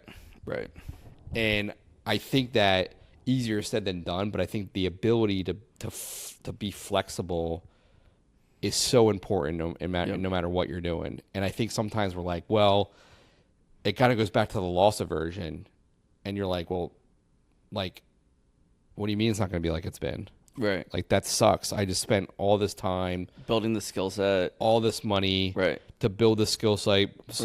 Probably on my late own dime. I'm in my early 40s. This is the time I'm supposed to be making it rain. Yeah, and I have a family. I have kids. WTF, mate? This sucks. And I think we talked about this. You're gonna have a lot of people that are like, I'm out. Right. And I'm gonna do whatever. And maybe they're gonna have a lot of real estate agents. So. Yeah, but even that industry is, but and maybe that's just a natural order of things, right? Mm-hmm. We don't have milkmen or people that deliver ice anymore, right? Right. It's just jobs evolve and change, and now we have Cheo, whatever the AI engineer that you got, the job title that you came across the other day. Oh yeah, it's chief. Chief AI officer. Cheo, something like that. Chow. Chief AI officer. And I think that's going to come at a rapid pace, right? Yeah. And I think, again, the people that are going to be most successful, I think, are going to be flexible, have grit, be able to pivot. But it's pivot to what? Like, that's the thing that's really hard, you know? Yeah. And again, like, yeah. I mean, like, first episode, you and I were talking about, I was talking about Stark Automation back then. And I'm basically like, I don't know if that's the right move. Mm-hmm. Siri just came out with their update, right? Where it's like infusing ChatGPT with Siri, right? She stole your move. Stole my move, man. I mean, it happened, and you know, of course, Apple's going to have the capacity to do something like that, but you know, that's going to be one of the tricks. Is like, it's like musical chairs where the chairs are just getting ripped out so fucking fast. Yeah. Right. And one of the things that I was reading recently was, you know, the opportunity is going to be in niche. The opportunity is going to be in, can you understand the financial planner market better than anybody else? And can you build a tool that no one else can build, or that no one else is even thinking about? It's not that they can't build it, because they can. It's like, can you get there and build something and get market share before anybody else gets there? Yeah. The trick with that, though, is human connection. Like, how do you get into those spaces? Yeah. It's networking. It's communication. It's listening. Yeah. Right. Which maybe for a lot of people that are listening to this, that's like that's a heavy lift. That is. That's a hard thing to do, because it's not a natural. Right. You know, it's not necessarily a natural skill. Yeah. Well, I mean, and that's one of the things that's interesting is, you know, when you think about your prototypical developer and what they're good at, they're good at solving problems with, you know, coded language, basically, right? That piece is being devalued very quickly. Yep. And, you know, it's kind of like the same thing. It's ironic, but it's like, you know, teach the truck drivers to write code, right? Yeah. You know, like what do you do with a bunch of like kind of introverted problem solvers? I don't know. You know, I mean, like, some of them are going to figure it out. Some of them are going to continue to be developers, right? And they'll be highly productive because they'll have AI co-pilots and things of that nature. But you're going to have a lot of people that just, I think, hang up their spurs and, you know, they had a good run, but they're kind of like an O lineman that, you know, got into the league but never made it big, had a couple of years, and then just hangs it up and becomes like a high school teacher. Yeah. You know? Yeah, I think, like, you know, I think the thing that gives me hope a bit is, like, there's going to be industries and jobs that, like, are created that we don't even know about today, right? Yep. I know that in the financial world, and maybe this ties into UBI a little bit, is, like, you know, one of the more universal basic income, by the way. One of the more undervalued and, like, where there's a need is, like, we're going to have a lot of older people that need care. Right. You know, and like physical, like people that are physically, and maybe UBI helps that, because it's something like 40% of care that's given is unpaid by a family member. Yep. Right. So if you have UBI that kind of covers some of that and values, right, you know, a stay-at-home mom, a caregiver, that type of thing, like that type of thing, like, fires me up. I think that's something that we should look at.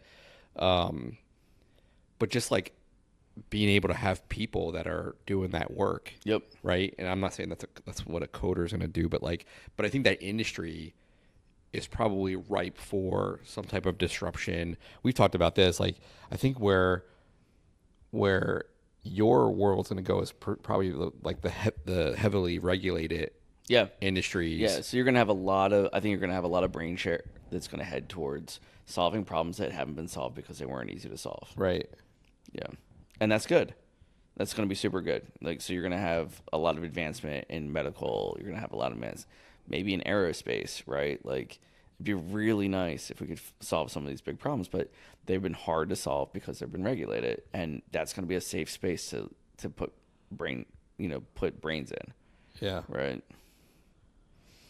But I don't know.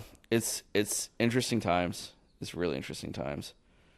But I mean, what do you get a sense of, like, as you're pulling people into the boat and you're kind of building this team out or this cohort, like yeah, that's a good question.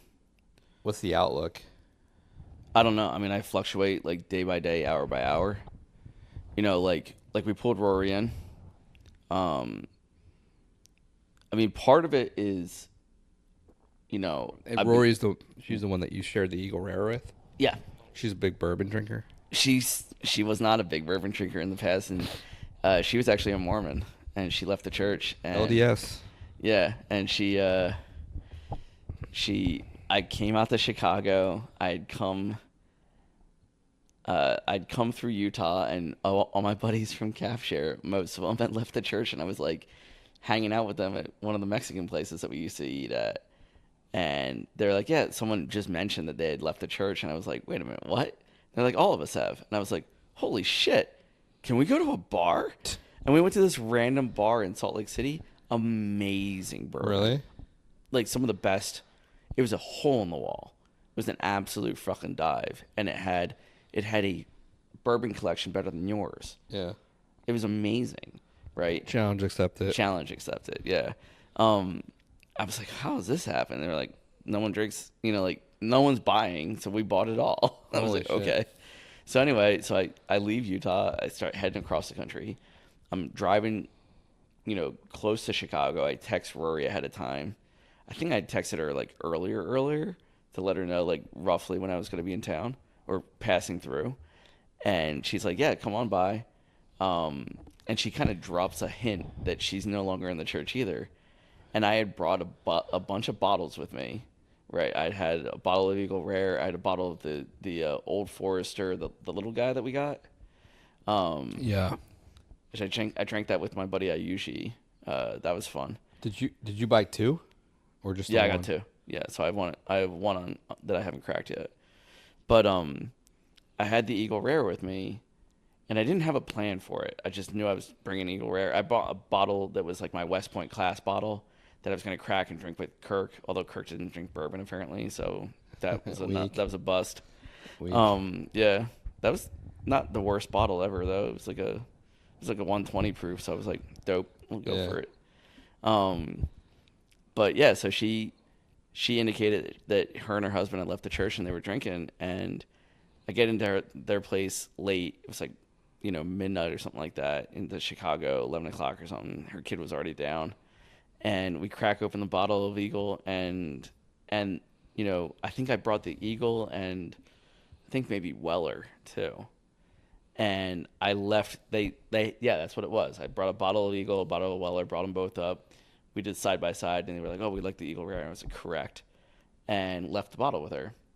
And then I went all on my merry way. Made it to Philadelphia. I went talked to my buddy Aga there. Go Birds. Go Birds. She's down in Florida now, but as the Philadelphia person does. Yeah. And but she's still an Eagles fan. And we made our way. I made my way with Jeff. I picked Jeff up in Philly and made our way down to see Kirk retire. And kept in touch with Rory. Hadn't really talked to her for years. She sunset the Capshare product. She was with it all the way to the end. So she's actually the one that turned it off. So does that mean like big payout or? No. No, she got laid off afterwards. Oh, sorry, Rory. Yeah. And so she had been kind of bouncing around just doing, random stuff.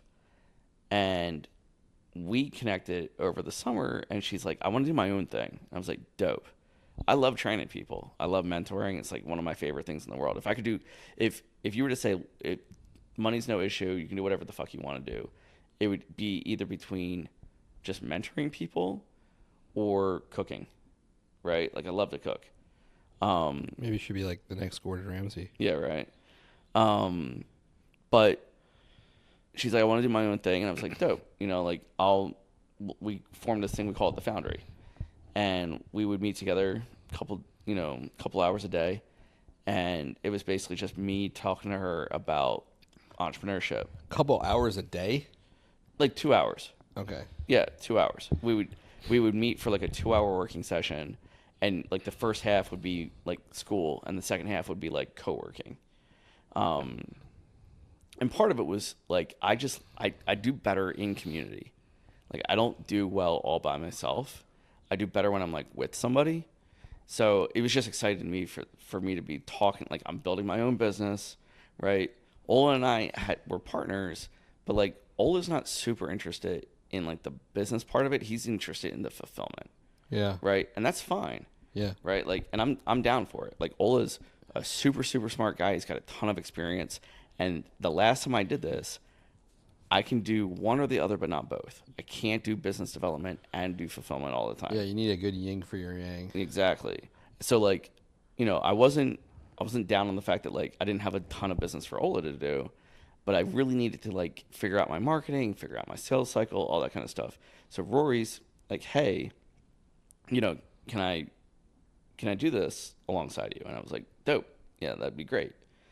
So we do this for a while. She actually starts getting like in front of people for her business idea. And she realizes... Are we allowed to plug her business idea? Yeah. So her business idea is, she called it Rekindle. Yeah. And what it was is, and we talked about it on her podcast episode. Nobody's going to steal her shit, right? Like, nah, I don't think so. So her idea was basically, how do you help people do group trips? And what she realized is that a lot of people really just want like a travel agent. And what she was offering was more than that, but she didn't want to do like the 80% is the heavy lift of travel agency work, right? She didn't want to do that. So she shelves it, and I immediately go, hey, it'd be awesome if we could figure out a way to work together. I don't have a lot of money to pay you like a guaranteed salary right now, right? We're figuring that piece out. But if we can give you like a piece of the business and you can help us build something, would you be interested? And she said yes. Now, I have a feeling part of that, the yes, to go back to the point where like you're making a salary, you're used to that salary, right? Part of the ability to say yes to an opportunity like that, and I do think it's an opportunity to be able to do something like this, is that you've let go of what was. Does that make sense? Yep. And attachment, yeah.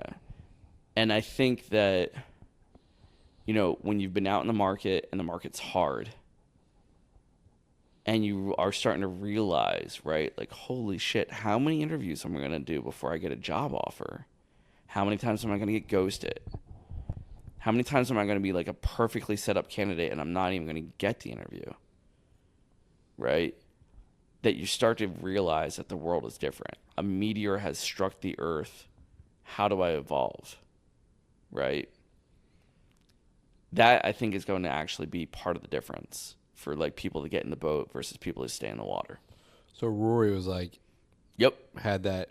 She's 100% on board, right? Like, but a lot of people haven't. You talk to other people, they're just like, yeah, well, see, AI is kind of. Yeah, well, either they haven't felt the impact yet, or they got laid off recently, and it's kind of like, well, I'm just gonna get out there in a couple of months, right? Like, I'm gonna take my severance, I'm gonna do some exercises, I'll be all right. Because it wasn't that long ago that you were like getting hit up by recruiters like all the time, day. Yeah, all the time. And now, you have people that are technical, non-technical founders. They're putting up, postings for, co-founding positions that are unpaid, or you have to bring money. Right, you're a co-founder and investor. Oh, it's like a negative interest rate environment. Yeah, exactly. Yeah. It's wild. Give us your money and then we'll give you less back. Yeah, exactly. Right. And people apparently, I guess, are doing it because I'm seeing a lot of those. Right. So like it's a wild industry. So then, what does that lead? I mean, so like Rory, so like from an emotional standpoint, like, do you think it's like panic? I don't think it's panic. What's the emotion? Panic. What's the emotion with like this environment? It's like, oh, okay, like this is new. No, I think what it is. I mean, like Rory, when I was pitching her the whole Aegis and Palace strategy, which, translates to shield and spear, was basically like, look, I don't know what the market's going to do. I have no idea where the market's going right now. But our best bet is to have a hybrid approach, right? And at one point, and I talked through like the compensation structure and whatnot, it's like, basically like I can't guarantee 100%, but I can guarantee this, right? And then we can build up to that. And this is how the Plinko board works, as far as like you put the money at the top and it filters out the bottom. And at one point she said something really sweet, which was, I don't know what kind of genius this is, but this is genius, right? And I think that that's actually, like, it was really nice of her to say that, but I think that it wasn't necessarily about me. It was about her recognizing that in this market, with these conditions, you have to be flexible. And for what I'm trying to do is I'm trying to build flexibility into the model, right? Like, I don't want to have to do a massive layoff because we nail a big project and then the market shifts again, right? Think about how much has changed in between our first conversation and now, right? Yeah. Now, part of that is because I'm plugged in and I'm talking more and more and more, right? I'm growing my presence. I'm paying attention on LinkedIn, right? Having more conversations, so I'm getting a better read than I had, back at the end of the year, right? But it's not that long. It's been 2 months. Yeah. Right? And a lot of, and you're getting more layoffs. Big, like DeepSeek wasn't a thing, We have no idea what the impact that's going to have. Right. There's just a surplus of talent. Well, you have a surplus of talent. You have an accelerating technology curve. Yeah. Right? They're going in the opposite direction. Right. Right. So, like, I don't know what the price of... I have a theory right now because I have a bunch of colleagues and friends that are reaching out to me that are like, I don't understand. I'm going on these loops, on these interview loops. They're 5 levels deep. They're investing all this time in me, and then they ghost me at the end. They're just chasing the... And I think they're chasing the bottom. They're chasing the bottom. Yeah. Right. Like... And they're hoping that the people that they retain, who are just being, like, inundated with all the work... Right. Will stick around until the bottom happens, and then they'll reset it. They'll reset. Yep. And I think, there's a lot of it that's, part of it's the macroeconomics of just the country, right? Trying to figure out what the market's going to do with all the economic uncertainty that, Tariffs and regulation and deregulation. Price of eggs. Right, exactly. So there's all that going on. But at the same time, it's kind of like, well, if this guy lays off 1,000 people and this guy lays off 1,000 people, what's the price of dev time? Yeah. Right. But it could be that. It could be that as we go through this, like, it's kind of like a great filter. Yeah. Right. For devs or for tech. It could be that on the other side is not like mass extinction, but it's like, there's just a lot of work to clean up because we've relied on AI, and maybe AI just continues to catch up, and like, because like your previous company, like Code and Ally, wasn't the whole idea around that is like to fix shitty code. Yeah. So like it could be that where it's like, hey, you let these gals walk, and your code sucks. Right. Like nothing works. So maybe after the filter, it's like whoever's left. If they decide not to exit the market, and it might it's like... be, I saw someone recently, I think it was today actually, where it looks like what they're doing is they're finding people that are getting niche plays already, and they're building a stable. And it's like, hey, are you making $10,000 in, recurring revenue, monthly recurring revenue, but you can't make it past that? You should come talk to us. And I was like, that's interesting, right? Because like what that is you found something, but you can't scale. Your tech sucks. Your marketing sucks. Your go-to-market sucks. Like something there's broken. But they found the hard part, which is the niche. Right. Right. So, but is that like? Am I saying this correctly? Like, I'm thinking about Aldo and Rain. When you're part of my outfit, you take on Devin. You cheat on. Are you? I want my scalps. Like when you have these layoffs, I would think that obviously AI is a powerful tool, but you're taking on debt. Yes. You're taking on, is it like tech debt? Potentially. Well, and that's the thing is I don't think anybody knows what that looks like. That was one of the things I posted recently was like, so when we generate code, and I haven't seen this in production yet, but like I've heard about it. I'm trying to experiment this week actually with Rory to see like how far can you get with no code, right? Like what do you do, right? Like, are you generating code? And if you do, like, think about like when you generate something on ChatGPT, you generate an email. It doesn't come out 100%. No. Right? Maybe it follows the 80-20 rule. Exactly. But like so that what 20%, the fuck do you do with that? Yeah. But like that 20%, like you still need a human to like plug it in. And then like I think the other thing is like who's like when you, and again, I'm like, I apologize to your audience before I even like utter these words. So they literally don't have the vocabulary. Like when you talk about this shit, I'm just like, I don't know what you're talking about. But like when you go from beta to like a launch product, or even if you're in beta, right? Like you QA the shit out of that, right? Right. Does AI do that? I don't think so. And that's the thing is like, because I asked that question too. I was like, is AI writing your tests for you? Like, I don't know. I have no idea. I don't know how this actually works in production. I've heard a couple of stories where people were like, I'm a plumber and I launched an app in the App Store in like a week. I'm like, bullshit. Maybe. Right? But like, okay, now what? So like, remember that documentary? I think I watched it. I think I told you I watched it recently. I would love to watch it again. It's such a great documentary. It's the one about like the video game. Yeah. Indie. Yeah. It's something. Yeah. It's about Fez, Super Meat Boy. Yeah. Like when they write that code for those games, like they're sitting there and they're playing. Right. Do machines like do simulations to like to debug it? I don't know. I don't think so. I don't know. I mean, like, but like that has to be part of it. Like to your point, right? Like in my industry, if you're not writing tests, unit tests, you can't edit the code with any kind of level of certainty, right? So like, are you regenerating all your code every time you make a change? I don't fucking know, right? So like, I think you still have devs in the mix, even, and maybe you do have rapid prototyping tools that you then have to get to production and scale, right? And maybe those tools get better and better and better and better and better so that you can go further up the curve, right? But I think to your point, there's a lot of unknowns where it's just kind of like, yeah, we're probably going to be more productive. Let's fire half of our dudes. Yeah, some bean counter is right, like... Exactly. Right. The joke we like to say is finance guy.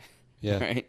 Finance guy is just going to do what finance guy does. And I get it. Like answers to shareholders, all that bullshit. Exactly. Yeah. Everybody else is going to be doing it. Right. Like, but I think the natural thing is like it'll swing back.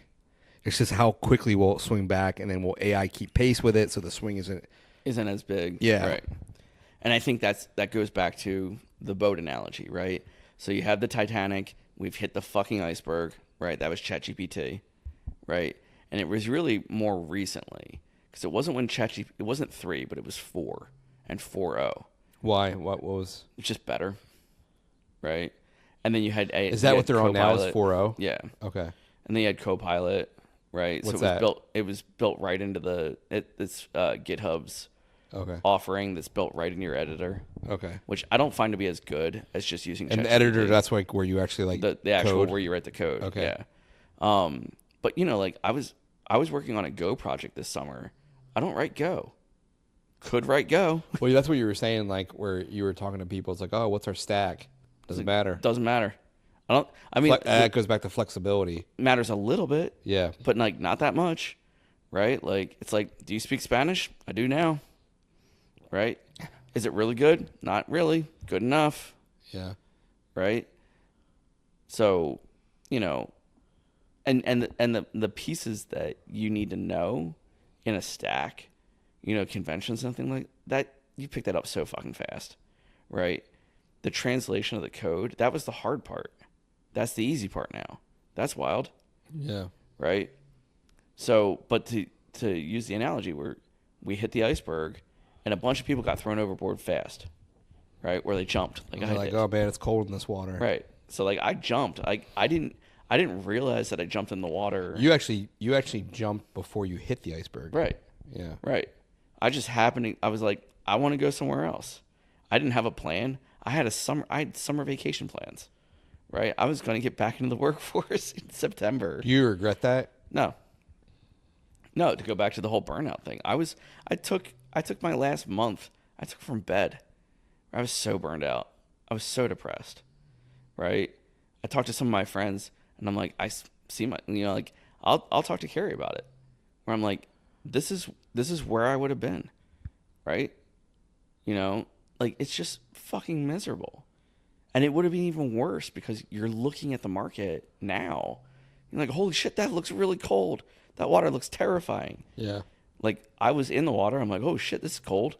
Yeah. Right? And like, Ola and I linked up really early in the summer. And he's like, hey, we should partner up. And I was like, dope. Yeah, let's do that. Right? I thought that there'd be piles of cash just laying around like there was last time. There's not. That's okay. I'll figure it out. But at least now, right? Like, I've got a company. We're making pitches. We're closing deals, right? I have a brand, right? Yeah, you have some momentum. You're I moving have forward. some momentum. I do think that like, and I can speak to this. I guess when I launched my business in 2015, 2016, so kind of 10 years ago or so, like if you have I have a great partner. Yeah, Tim's awesome. I have a fantastic partner, and partnerships are really hard. Yep. But I think sometimes, and we put time to talk about this, like we're a little bit too the same yang for our yang. Where, like you and Ola are different, which can also lead to problems. But it's just really hard. Mm-hmm. It's really hard, like building a business, and I think it's hard, like where you're at, to build a business in the environment that you're in. Mm-hmm. But sometimes it's like just good to be like, man, that sucked. Like this really sucks, and to be able to like commiserate with others. And I think like, the second part of that is we have a really great team, mm-hmm. right? And like we're not shit without our team, and I think if you have talented people that are like-minded, you can achieve a lot, right? And I think Benji does not care about what I'm saying. Dude, here. My mic is picking them up too. Is it? I'm pretty sure. I'm like looking down. We're gonna have this. We're gonna need a bot to like edit Benji snores. I kind of want to I don't want to edit it out. I don't want to edit it. So it's so raw, dude. It's literally like nobody gives a shit about what I'm saying. My dog is basically like saying that. But what I'm saying is that like it just, you draw the strengths from others. Like yes. like and I think that one of the things that I would really lean into, because you have a lot of smart people that you surrounded yourself with, is like lean into that. Yep. And like whether it's hackathons or just you guys look at the world and there are problems that need to be solved. Yep. Right? And there is money out there. It's not laying on the ground like oil back in the day. Like, right. You maybe have to do a little fracking. But it's there. Nothing wrong with a little fracking, dude. I can't say. I was about to say I'm not going to say that. Shout out to Shane Gillis. But that's cool too. If you can amass brain power and talent and people that have that, like, there's a lot you can do, and maybe your business is right there, but it's something completely freaking different. Maybe it's something in financial services or tax services or medical. You know what's interesting is, and we talked about this in our first episode, And, you know, I laid out like, oh, this is what I'm going to do with the podcast, and I want to do all these segments and whatnot, and I still do want to do that stuff. But some of the feedback that I've been getting from like marketing, like, I don't want to say gurus, but like people that I've talked to that know marketing, they're like, get really tight on your message. And of course, we're talking about bourbon and all kinds of random shit. Right. But, you know, I'm trying to like put out podcasts that are like in line with the business, right? Right. So for right now, that's what I'm doing. And I want to get back to, you know, things like ethos enrichment and things like that, because that's interesting to me. But for right now, it's got to be on brand, right? And, you know, in our first episode, we talked about like all kinds of different stuff, and almost none of that is actually like things that I'm really in pursuit of now. Like I'm getting like laser focused on how do I feed my team, right? And there's a part of me that's embarrassed, like that I said that I was going to do X and I'm moving to Y and then Z and then AA and AB and AC. Get used to it, buddy. Yeah, exactly.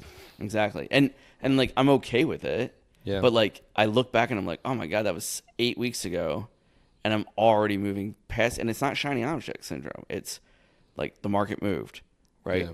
Oh shit, the market moved, right? Like, you know, Stark Automation, market moved, man.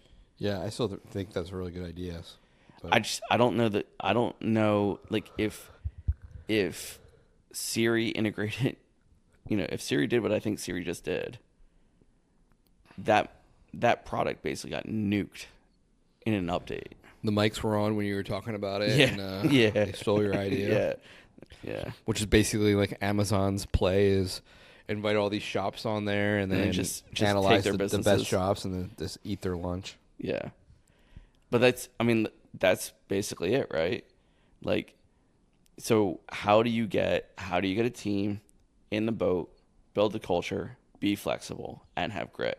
Yeah. That's how you survive. That's how you thrive, right? You need to be able to do that, because I'm going to have a certain approach and a certain mindset and a certain view. But the more people that I can get in that tight little boat that are smart, that are problem solving, we're going to be able to see things and solve things together. Yeah. That's it. Yeah. So, well, this has been fun, dude. I can't believe we did 2 hours. It's like 2 hours and 10 minutes. Is that how long we've been recording? It's like 2 hours and 7 right now. Oh, man. That's like Joe Rogan. Yeah, I know, right? All we need are cigars. We can't smoke in the house, though. It's too cold. Yeah. We can. My wife should just be really pissed. She would be. I would never be allowed back. I took some pictures of Benji. I think we should post them on your show notes. We should 100%. We should just. I was actually thinking what I want to do is, instead of having the video, obviously we don't have the video, but I'm gonna AI generate a couple of images, like maybe us on like Eagles birds. Oh yeah. You know, like in gear and shit. Eagles birds drinking Eagle Rare. Yeah. With Benji sleeping. We could put Benji. Yep, Benji in it. Shane Gilly could have a you know. I see like Benji like looking around. Yeah, I can see like the whites of his eyes. But no, this has been super fun. I love having these conversations with you. They don't always have to be recorded, but it's fun to record them. Yeah, I feel like some of the conversations that we were having like off mic, like when you first got here, were pretty fire, and it's like, why don't we just turn the mic on? And I feel like a lot of like what we talked about was somewhat replicated. Some was we hadn't talked about it. I really wanted to do this because I kind of wanted to capture the moment for posterity for like post Eagles win, right? And also like the kind of the shitty stuff that we're going through right now as far as like the industry and whatnot. Yeah. Like I want to hopefully be able to look back at this and be like, remember how bad it was back then, right? Remember when Dad came up for the birds, right? Remember how we fucking just plastered the Chiefs? What a great game. Yeah, and then I was doing drug deals on the side to make ends meet. And Yeah, exactly. No drugs were sold. no drugs were sold. That was a joke. Yeah.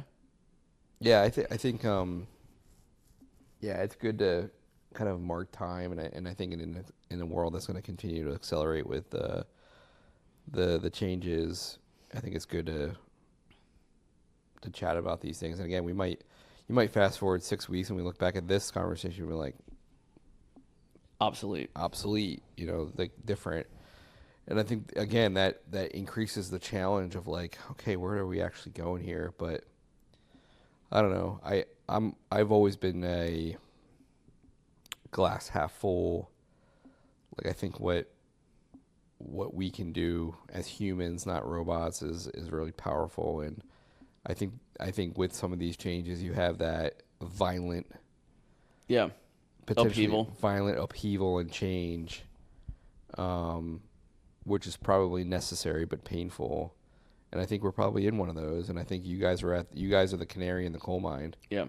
And I think we saw that. If you've ever followed Andrew Yang, you saw like him synthesizing past elections and why President Trump was elected the first time. Played a part with, I think, some of these jobs being sucked up by Amazon and kind of a Right.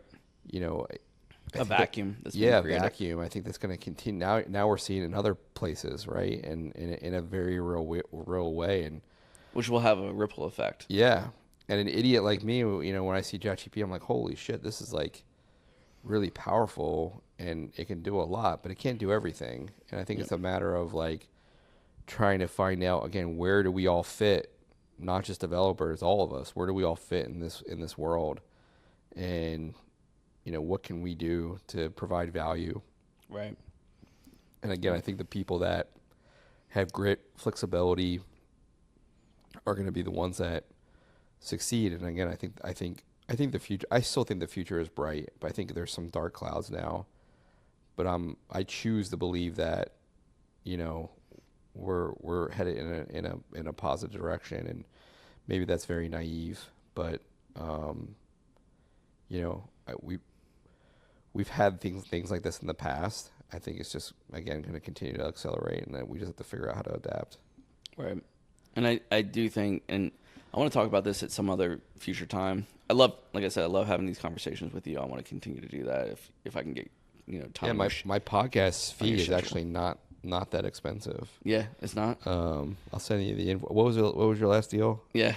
right around that. I Right think. around that. Yeah. Oh wow, that's amazing. Yeah. It's so nice. I have the cash. Yeah. Yeah.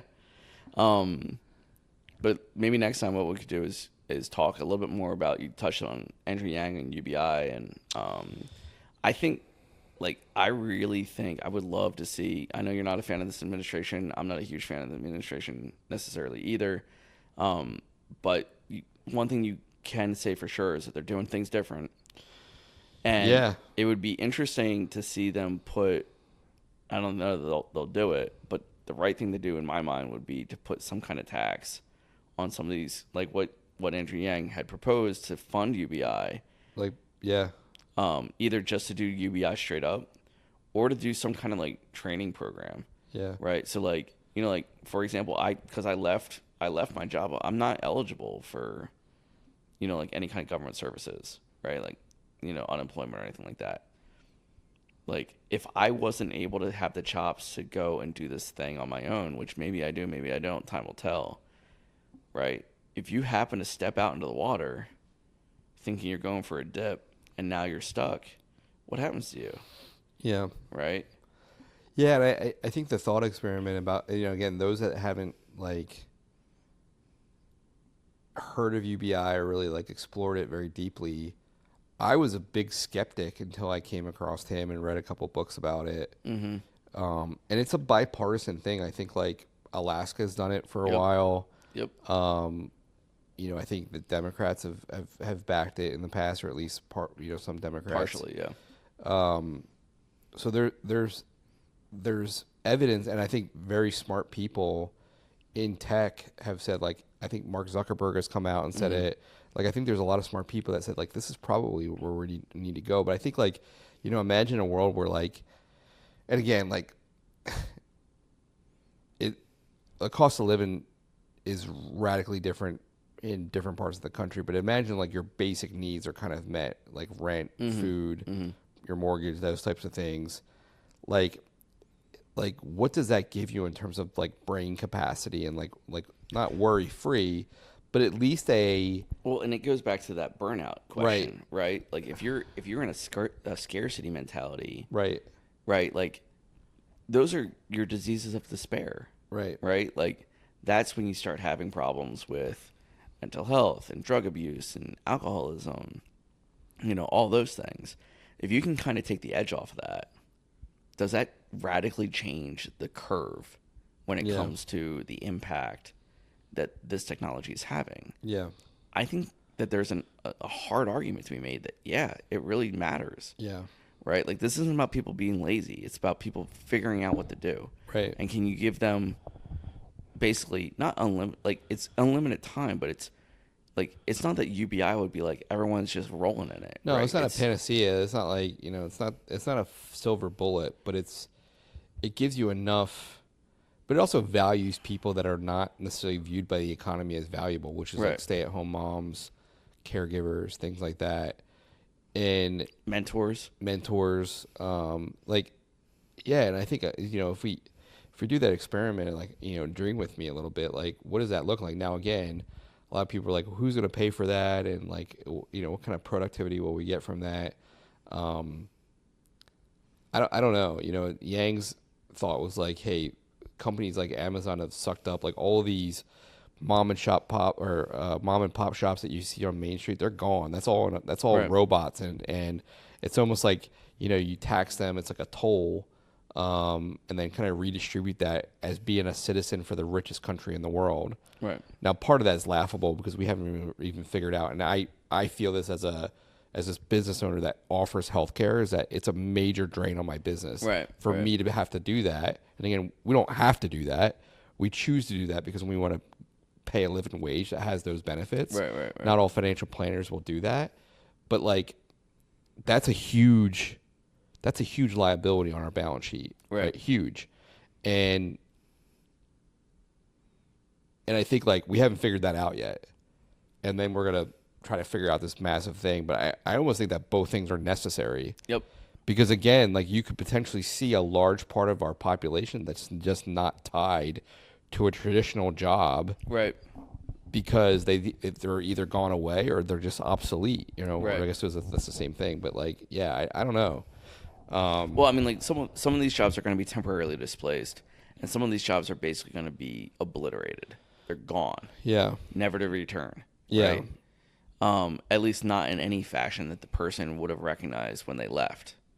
Right. So like, Sandy Metz is one of my heroes in the coding community. She has this great talk that I should actually send to you, and you'll find it interesting because it's Madam Sandy Tells Your Future, and she talks about her dad's journey through being a linotype operator in a newspaper, room.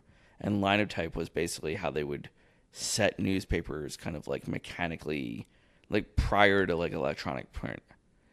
And these were, I think it was like Edison said it was like the seventh wonder of the world or something like that was the linotype machine. I mean, these were big fucking deal.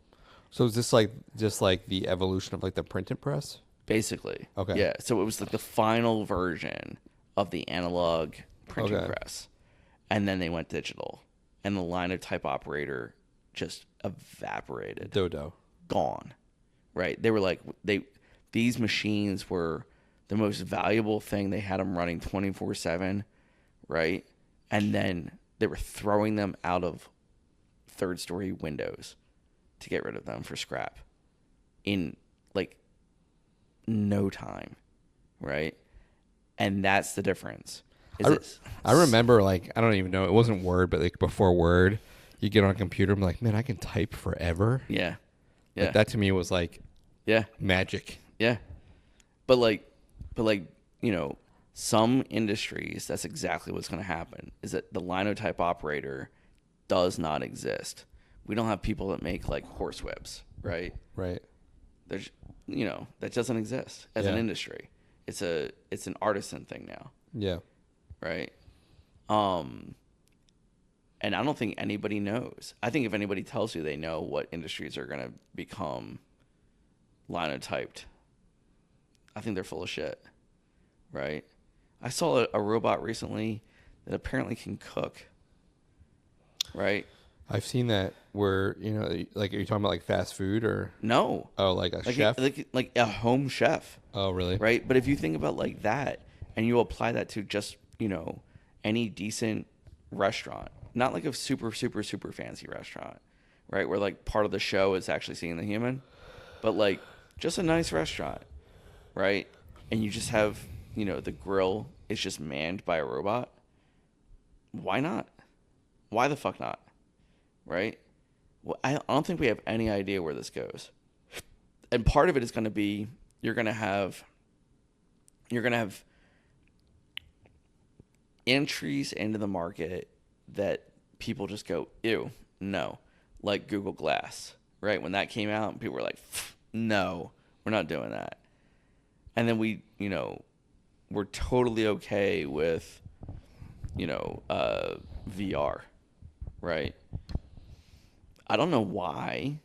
Like, I don't think anybody knows why necessarily. There's some theories, like why did Google Glass fail? But, the Meta Quest seems to be doing okay. It's not killing it, but Yeah. I think that's going to be how it's going to be, is that like some of these industries, it's going to be like, oh, the robot does that better and we like that.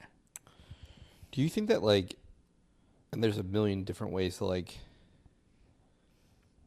look at this. Like I know there's some people that look at AI and be like Terminator 2. Like it could, I'm not going there, but like, do you think that like we could, like it kind of turns into like caregiver?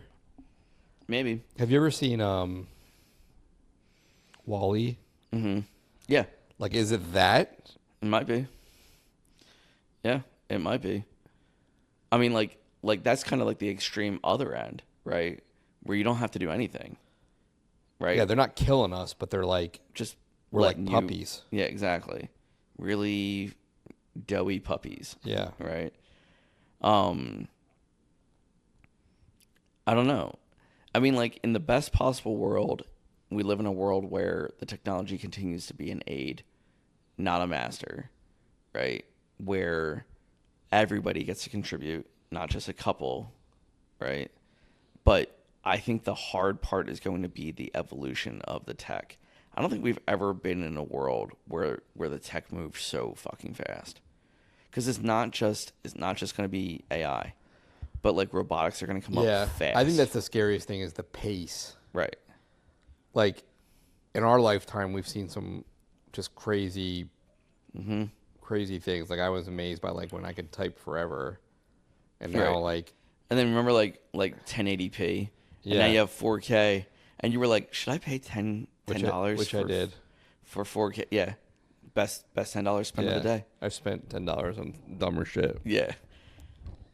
It was all the Ks. It's actually, and that's the thing. It's not even all the Ks. 2 years from now, it'll be 8K. Yeah, it's not enough. Like, not enough. More. Yeah, exactly. Kylo Ren. Yeah.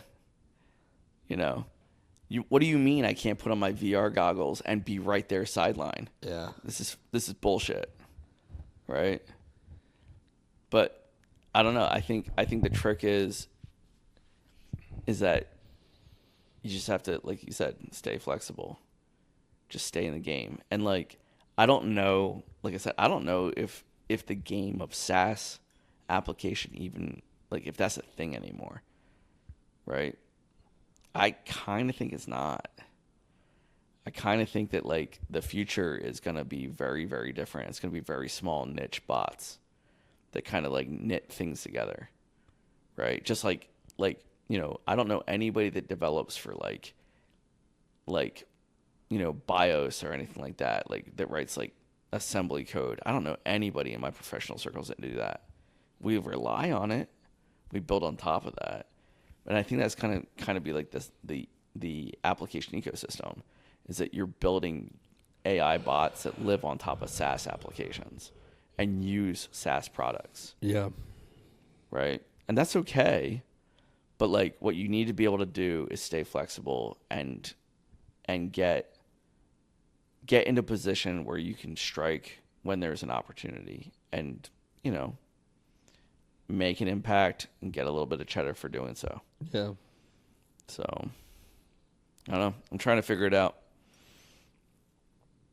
But Yeah, I don't think that there is like I talk about this with clients with like retirement. There's no freaking destination. It's just like the next chapter. You know, like we talk about like, hey, what's this like transition look like? Is it 3-4 years?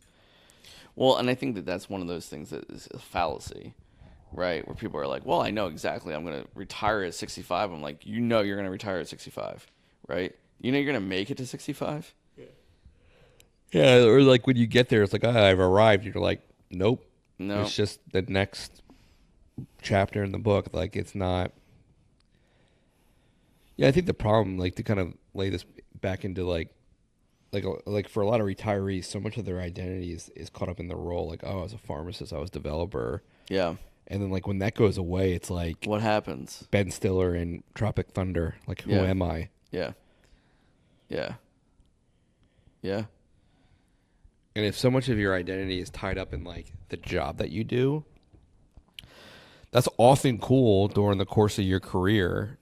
But if that career gets ripped out from underneath you or you retire, you're like, Who am I? who am I? What am I doing? Why am I here? What's my purpose? Yeah. How do I contribute? What's meaningful to me? And in the best case scenario, you're turning to some kind of grand tradition. In the worst case scenario, it's nihilism. Right? And that sucks. Yeah. You know, like you kind of see it with our parents, right? Mom has all this connection, all this community. She's out there dancing and playing her games and marbles and jokers and all that stuff. I love our dad. Sudoku.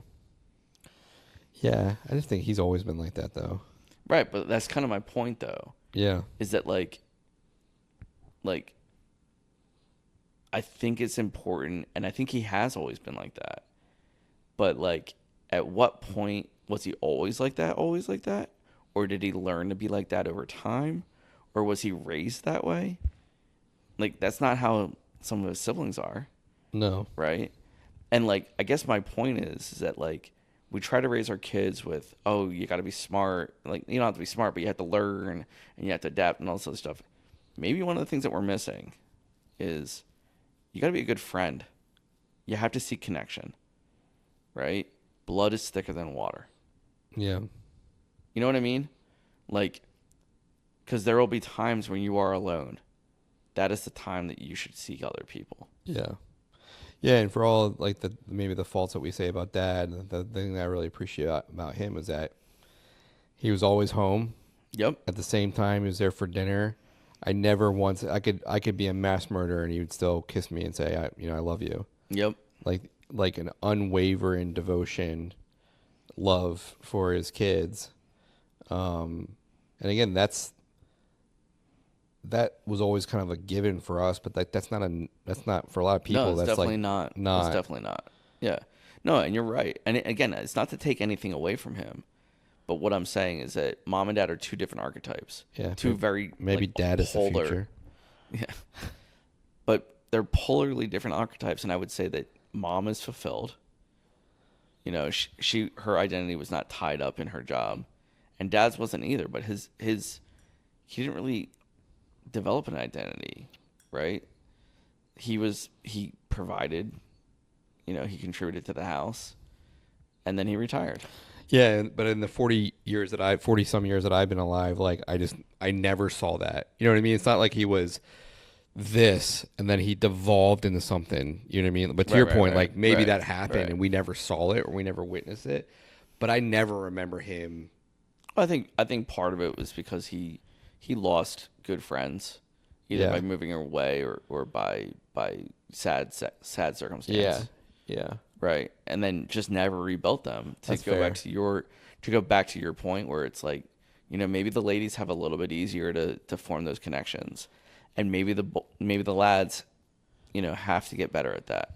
Yeah. Maybe that's something that we have to teach is like I said, reach out, right? That's one of the things that I had to learn that, like with my condition, one of the things that I had to learn, and I have learned, is that when I'm feeling depressed, when I'm feeling down, that's the time to say something. Like, say something, because it's going to get dark soon.